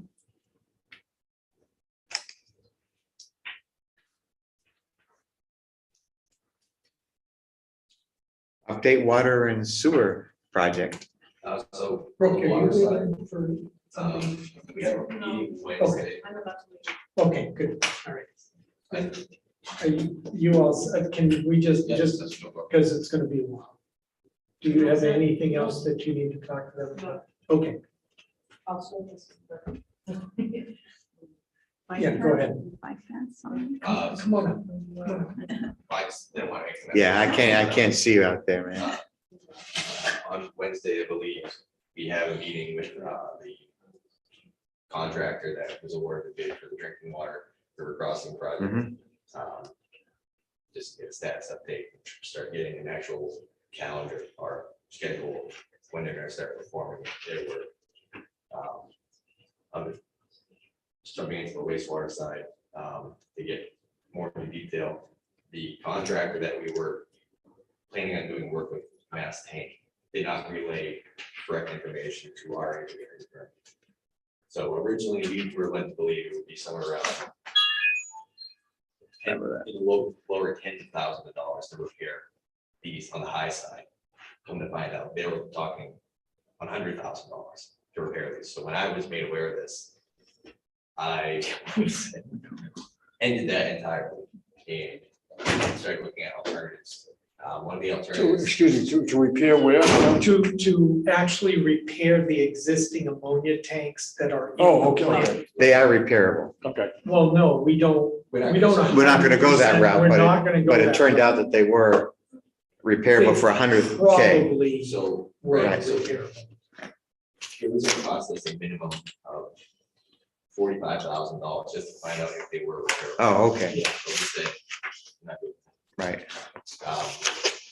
So we started looking into alternatives and we have selected it's essentially just, it's a big mixing tank, 6,300 gallon mixing tank. That we can run piping through the facility outside. This will be a temporary basis. Preferably right around 3 months. Get it in June, ship it out at the end of August or even early September. just to make sure that we have something in case we need to do a breakpoint chlorination treatment method. And this is gonna be, I believe, the rental for that time frame, June to September, was somewhere around $13,000. So as opposed to spending a minimum of 45, we looked at it as well. We might potentially only spend that amount of money over the next 4 years, 5 years, depending on if they're willing to sign a longer contract with us for this time, going forward. And So you anticipate we'd have to do it each summer? well, so in the past decade, the previous operations have only had it happen once biologically. With the pilot that we're doing, which adds alkalinity, this is the first year. So we put it online the last week of June last year. It is not enough time for it to work through the lagoons. It takes anywhere from 50 to 90 days from the time it enters the first pond till it exits the second pond. So Not enough that's time the last first, year. correct. Right. And then you can boost the alkalinity up and up to sustain it. So we started this pilot back up in first week of March to get it up while the bugs aren't consuming the alkalinity. Like I said, we had that instance where nitrification occurred. So essentially, the bugs were alive but not performing. It's just because of the temperature of the water.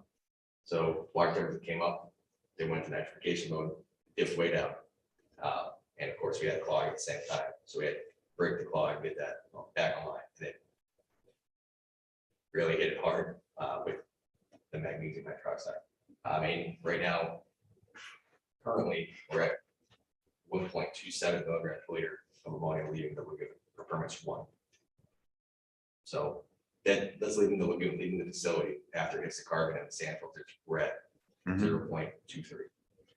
So biologically, it could happen in the past because we haven't had this pilot.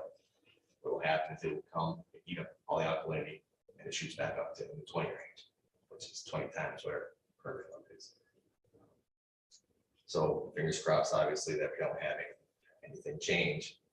But as of right now, we're in good shape. So Right now, we would not have to add the chemicals and we wouldn't have to do this. But unfortunately, we're gonna have to install this system as a back, as a backup. Right, Because we have to meet that one right. every day from 1 July to August 31st. August 31st. Right. So by renting it, it'll only be there when we need it. If it works this first year, then we'll get a longer term contract with the company. For the remaining years. For the remaining years. And it space wise, it takes up the least amount of space outside. Right. So we'll be able to install it while we're doing the construction project. And it's on the backside of the existing facility. So So it's out of the way. It's out of the way. Right. And so the funds for this will come out of the funds we've approved for the new construction, which includes Yes. existing any repair, operations. maintenance requirements, right?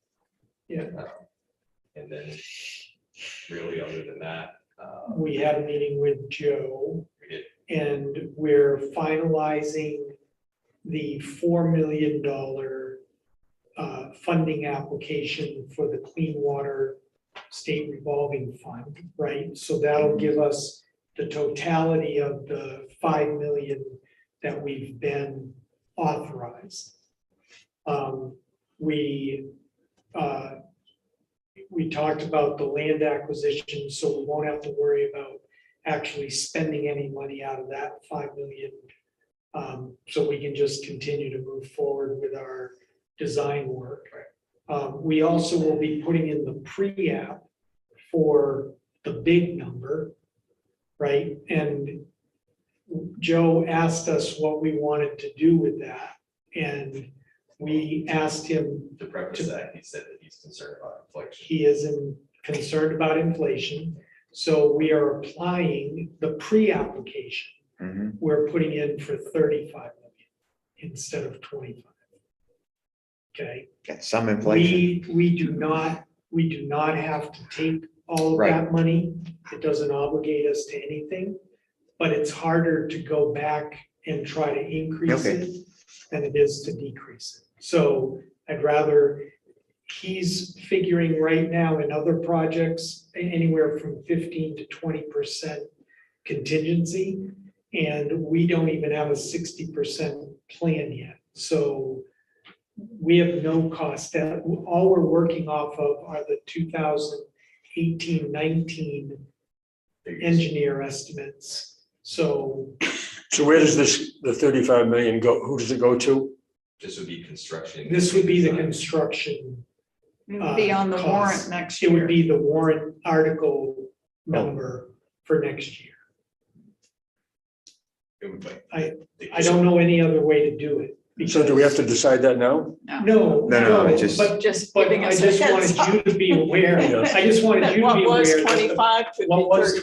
25. And that you're gonna be the one at town meeting who's going to make that Bob's in the proposal. bathroom. I never heard that. So that I could factor it into my decision. I'm sorry, whether I we're wish That's to right. continue. No, but I just, it is a shocking number, but what he's seeing right now, I mean, this whole thing about the pipe contract, the pipe suppliers are only holding bids for 5 to 7 days. They're not taking deposits. Right. They're asking for full payment up front for everything. I mean, it's crazy.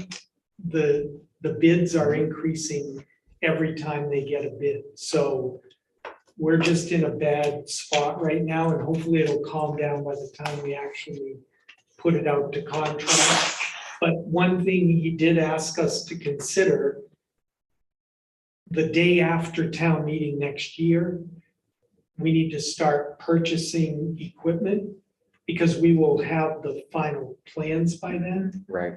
But even before we go out to bid, that anything that we can buy, whether it's pipe or whether it's Right. equipment, that we just start putting it on order. And then as part of the bid process, we'll tell contractors that the town will supply certain items. Because the other factor of this is the lead times are getting longer and longer. Mhm.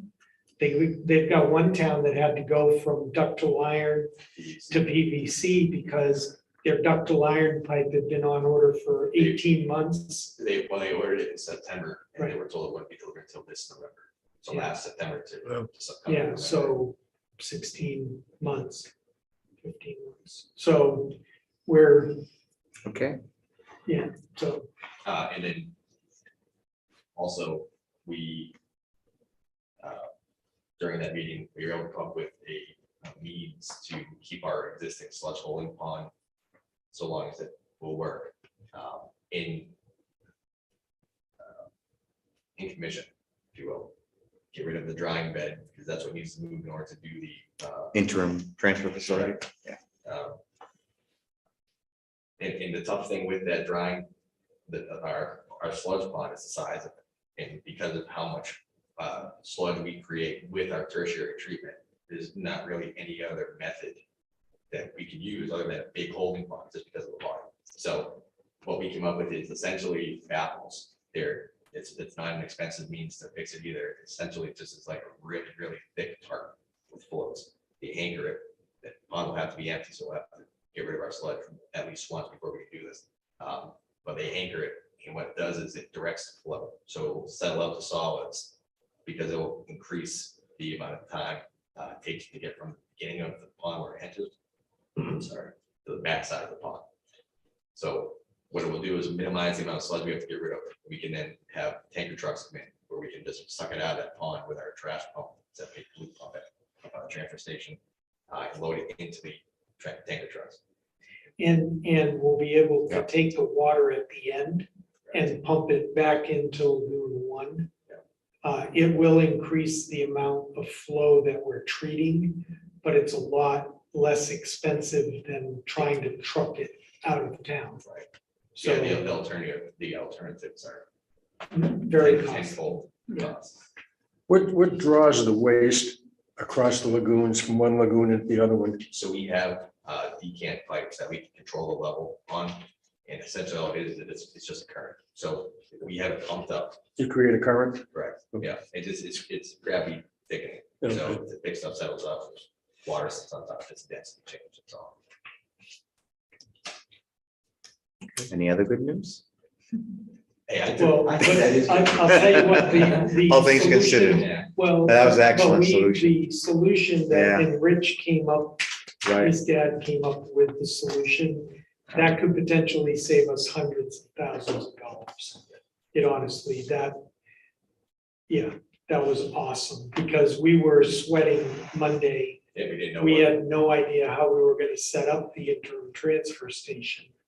Because our current sludge drying bed is not permitted with DES. And if we had to build an alternative, there's a whole permitting process for that. So that alone would have been, As well as having a line. liners and everything else, it would have been terrible. So, I'm really glad that now we just have to hope that it works. I spoke with Joe about that today, the sludge pond. And the company that manufactures these baffles is actually based out of Bristol, New Hampshire. So we're gonna get one of their reps up here, look at what we have and give us a estimate on cost of installing. Okay. And according to Joe, these are being used in many plants in New Hampshire, so, and around the country.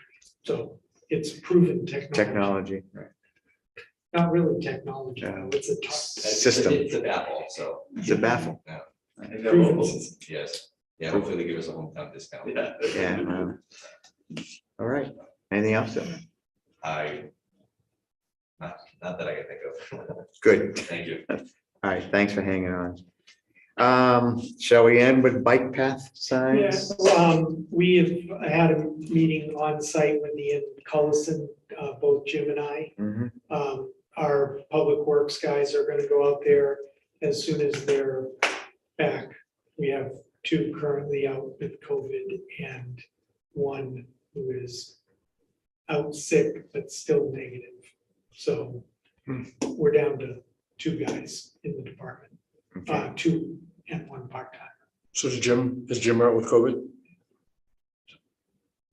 Anyway, they're making recovery. I mean, everybody's fine. Right. They're just isolating and following the protocols. Everybody's tested who has been around them and is symptom-free and negative. So far, so good. Right? Is that Correct. Just to get back to the update sewer project status, did we want to set a date or dates for the visit? Yes, Yeah, we mentioned need a day. So A day for what? Visit for the other plants? visits, so we can use the rec bus if we'll make sure it's Well, available. yeah, That's right. but not our rec bus at the moment. No, the old one. The old one. The old New one, is right. working. The old Yes. one with the funny door. That's Okay. So we need a Pack a full lunch day. and then go. right. Well, let's go out. We can go to Whitefield first. We'd leave here around 8 o'clock, go to Whitefield, and then go to Littleton, have lunch, and maybe do like 1 o'clock, 1:30 at their plant, and we'd be back around 4, probably. So we need an 8 to 4 day. What about Plymouth? Well, Plymouth would be a separate day. Okay. And that can be done in a few hours, because we can drive down and just do that tour. Did you have Well, I need Time a period. day where It all works for all of everybody. us can commit it. how much lead time you think you need for a day? Well, I'd like to have, if we could do it for the week of the 30th, because they've all been given heads up. They're Okay. just waiting to get days from us. All right, so 30th is Memorial Day. I'm good. Tuesday, Wednesday, Thursday, Friday. I'm gone. You're going All right. that week? Okay. Yeah, I'm going out to Notre Dame for my 50th college reunion. Yeah, right. so I won't be back until the 9th. Oh, okay, so that pushes us to So the the third week of the 13th. Well, We're getting close. I know. Week of the 13th. Monday is good. Wednesday is Are good. you okay? Yeah, I'm good. that whole Friday is week. good. Monday, Wednesday, Monday, Wednesday, Friday, the week of the 13th. I can possibly swing the Tuesday and Thursday, I have to move things around, but Monday, Wednesday and Friday for sure. Work for you, Bob?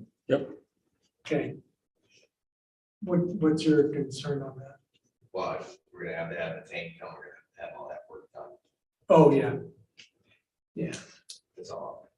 can Rich do it? Oh, he's gonna go with us. Huh? He's gonna go He with wants us. to come with us? Yeah. All right, we'll see, we'll make it work. We'll pick one of those days. We just won't have it scheduled for that. Yeah. That day, that's all. Okay, Okay, I'll find out within the next, before the end of the week. I'll have that Okay. date set. all right. Any board concerns or directives at this point that anybody can Well, remember that they should might we- have had? Make a decision on Craig's this request? temporary parking until the construction starts. Well, we're meeting next week. We have a board meeting next week. Right. I might I'd be like- able to get a schedule or at least have an idea. It means to make a difference. I mean, if we're gonna grant it to him, we're gonna grant it to him, but doesn't. No matter when it starts, that's when he's done with his temporary parking. Okay, yeah, no, that's fine. Mhm. Do you want to think about it some more or do you want to decide? I don't have a problem with doing it temporary until construction. Until construction starts. Done. So we put the signs back up Mhm. until construction. 2 signs. Yeah, don't. Oh, that's- Those are all non-parking signs. That's right. yeah. Well, but let's definitely look Or at the the date and temporary, everything. temporary signs. Yeah, I haven't seen anybody using it, but this time of year, I don't know. Well, the Memorial golf course is not open That's until true. this weekend, That's true. and the scrambles will not start until Okay. Thursday But- after Memorial Day. You know, it's, the issue we keep on, as I mentioned at the meeting, is that we keep on sidestepping the issue that's underneath all of this. and Yes, that it's just- not the 400 members of the golf club. Yes. It's Right. everything else he does. It's become something else. So, but yeah, let's go ahead with I guess the board is in agreement. Go ahead and continue really the temporary parking, even though we took the signs down. Let's get an idea of when the construction is going to start. And actually, we should probably get together. I don't know if either of you would like to join me and Mark and David and or Patrick to talk about on-street parking again. Sure. And let's re-engage there and see what we want to put forward for a public hearing. So, And what about the continuation of the tennis and croquet? the parking there. Well, as far as he's concerned, if he get this temporary parking, he's happy to have tennis keep parking there. Well, he wants a should- permanent, he asked for a permit for a year. Temporary permit for a year to park on Valley Road. Well, you can't give him. No, we can't No, because of that. no. But we're talking now the tennis croquet.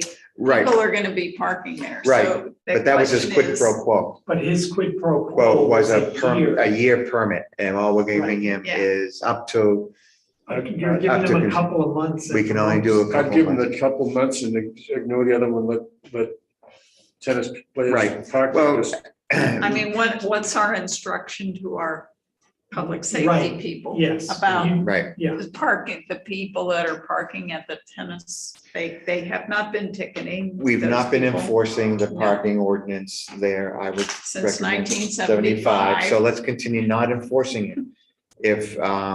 If Craig wants to stop parking in his property, then he can come to the board or come to the code enforcement officer and say he does not want people parking on his property, and then we'll have to address at that point. But we can only give him 2 months. no, but On it's his quid been, pro quo. right, and so because you're not granting him the quid pro quo, Right, and it's been it's really been off and on. And sometimes it's been week to week, it's been different. Mm-hmm. And so I think a board vote Mm-hmm. that you are going to allow the parking there, okay? Okay. As long as Craig does not send an email to us saying that he does not want. As long as the landowner allows As people long to as the park on his landowner property. allows people to park, Park on his property. right? Okay, I'm good with that. yeah. I'm All good right, with so that. I will move to, We're kicking the can down the road a little bit, because once the construction of the new road is done, Right. the issue will come up again. well, by that time, perhaps maybe we will have concluded that some parking along Boulder Path is something that can be done. And we can put that in front of the But, public. It won't solve it this year. yeah, right, but I mean, the engineer, we gotta re-engage HEB. We gotta define where we want them to take the next step. Right? I mean, is it going to be Boulder Path Road? Is it gonna be all the way to West Branch Road? I mean, they're gonna have to give us, we gotta make sure we got enough money for them to do that design engineering. Isn't that the logical way to, I mean, Aren't we sort of committed to do something on Snows Mountain Road? No? We want, yes, Jim and I want that to be, Wouldn't that be the next priority? can we do it without rebidding? we can go back to HEB and say, give us a proposal for doing a design for the road engineering on Snows Mountain Road. Mhm. If we do that, though, we're gonna need a decision about whether or not to do the sewer line, investigate the sewer line, which is gonna take a warrant article to raise some money to do that. Because we don't have any money for engineering, and that's quite an extensive setup. It's gonna be a hard line to install. Yeah, and I'd say, We're gonna say no. 100 or 200,000 in engineering, I wouldn't be surprised. Only because we have nothing up there. Yeah. We're gonna have all kinds of investigation, Right. where, Test borings. with test borings, I mean, it's not gonna be insignificant to get that designed. The good news is we can put it in for the state revolving fund. And if we can get it designed quick enough, we can get it in. Maybe we roll it into we can't get it done in time to do the 23 application. It would be the earliest we could do it would be 24. Depends what type of system is installed. That's right. So on the way that if we sped up and it's not what anyone wants up there, there's a grinder pump system like what you have on a river road marker. Yeah, you can put a force main in there a lot less expensively, but everybody's gonna have grinder pumps. And, it's gonna be a force main rather than a regular sewer line. That's gonna cost a lot less to put in. Maybe that's what the solution is. Well, but even for that design, we don't have any money. to Right, I be get able that. to design that right now. So where was this discussion going? Well, for the quid pro quo and what we're gonna do Right. with it. Because I think Bob's right, that Craig's gonna come right back in if we start tearing the road up in July. Yeah. And, We have no, what is it? Quo for his quid at that point. Well, I mean, again, what he was saying is he reckoned it was a piece that was 10 foot wide and 200 feet. I don't know exactly what his dimensions were that he said, and he was looking for something that was equal to that. I mean, we could, after some discussion, always switch over to doing it along Boulder Path, yeah, no, that's what I was saying, for right? the parking. But I mean, I think he is primarily concerned about, he would like to have it on Boulder Path, particularly in the winter. Yeah, but I don't think he should be happy with Boulder Path for the summer. I think he wants Valley Road. he said Valley Road. Because He Boulder wants Path the is, that's quite a ways to parking walk from lot. Boulder Path back to the clubhouse. Yeah, but again, he was talking about putting in a cart path and people could. But if you remember the map that Patrick and Dave did for you, um, they identified a very small piece of Valley Road, just southeast of the Village Road intersection, right before you get to Lost Pass, the four-way. It was on the right-hand side as you're headed towards the golf clubhouse from here. I mean, from Town Hall. Got that? I thought I had saved that little, So we're driving and we go by the school and the Must be in my athletic notebook. center and go around the corner. It was just before Lost Pass Road on the right-hand side, between Golden Heights and Lost Pass Road on the Below right-hand the side. Al Bean House? Yeah, So what was there? the other bump out that they said they would consider for a more permanent. Oh. But even afterwards, you know, that section of Valley Road, we shouldn't be touching until the very end because it's in good shape. We have the 8-foot sidewalk that's already there. You know, we could probably leave that alone. So you could offer him that. Potentially. well, let's offer him the 2 months for now. I mean, that'll cover most of the summer, or a chunk of the summer, I should say. Well, I don't think I think it's until Our construction Starts, requires right. us to. If RM Piper gets in here, I mean, if RM Piper if we get him down to the 1.9 million, they're gonna be in here pretty quickly. I hope And so. they're gonna wanna, Like they're gonna June. wanna bang it out. June. I would say more likely July. Mhm. After Well, the again, 4th, I I think can it see ought that to be dependent on when the construction requirements need us to close. Yeah, That's why don't we just keep it at that decision for now and revisit where we might be able to give him his quid for the quo, right? Is that doing that right? Quid pro Something quo, like that. this for that. I think of what it means, right? This for that. So we'll be able to give him the this for the that. Yeah, let's get together and look at that map again and see and that can be in the back of our minds too as part of this, right? Yeah, I mean, yeah. And then there's the whole issue of, you know, the easement and all this nonsense. I don't know what he was talking about. You know, about not, you know, he wanted to do a complete survey and all this stuff and otherwise Whatever, it if he will. wants to do that, then fine. I mean, I can have town council draw up an easement if you want, based on Well, that's what we want, right? based on the right of way. Well, there's also the tennis court has an interest in perhaps doing I mean, something what different. I heard Craig say that he was willing to do the survey and draw up the easement. Let's have him draw up the easement and. If we give and him review it. something in, there was but that was it. He wanted his, what's the word he used? He wanted a consideration for that. Well, we don't have anything to offer.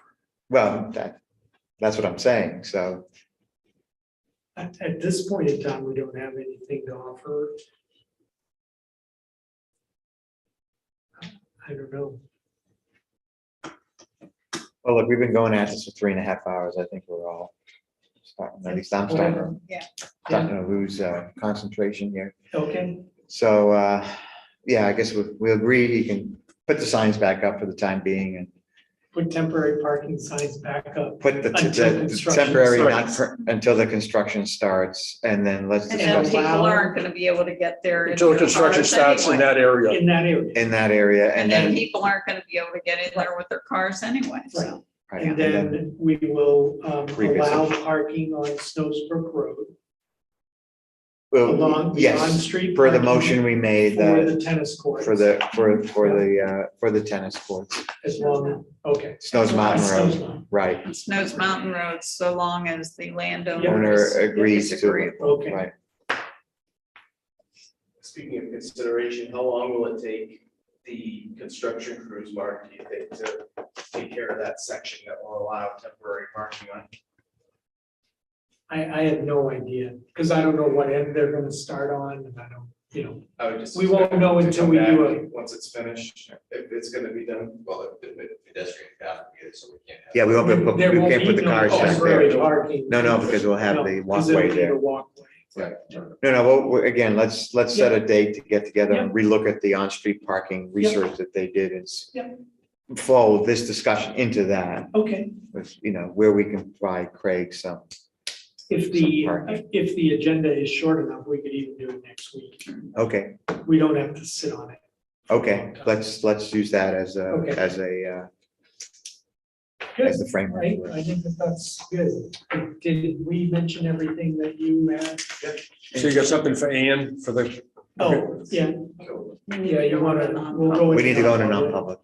Do you have a motion to go into non-public? So moved. All in favor? Aye. Aye. Aye. Let's just wait.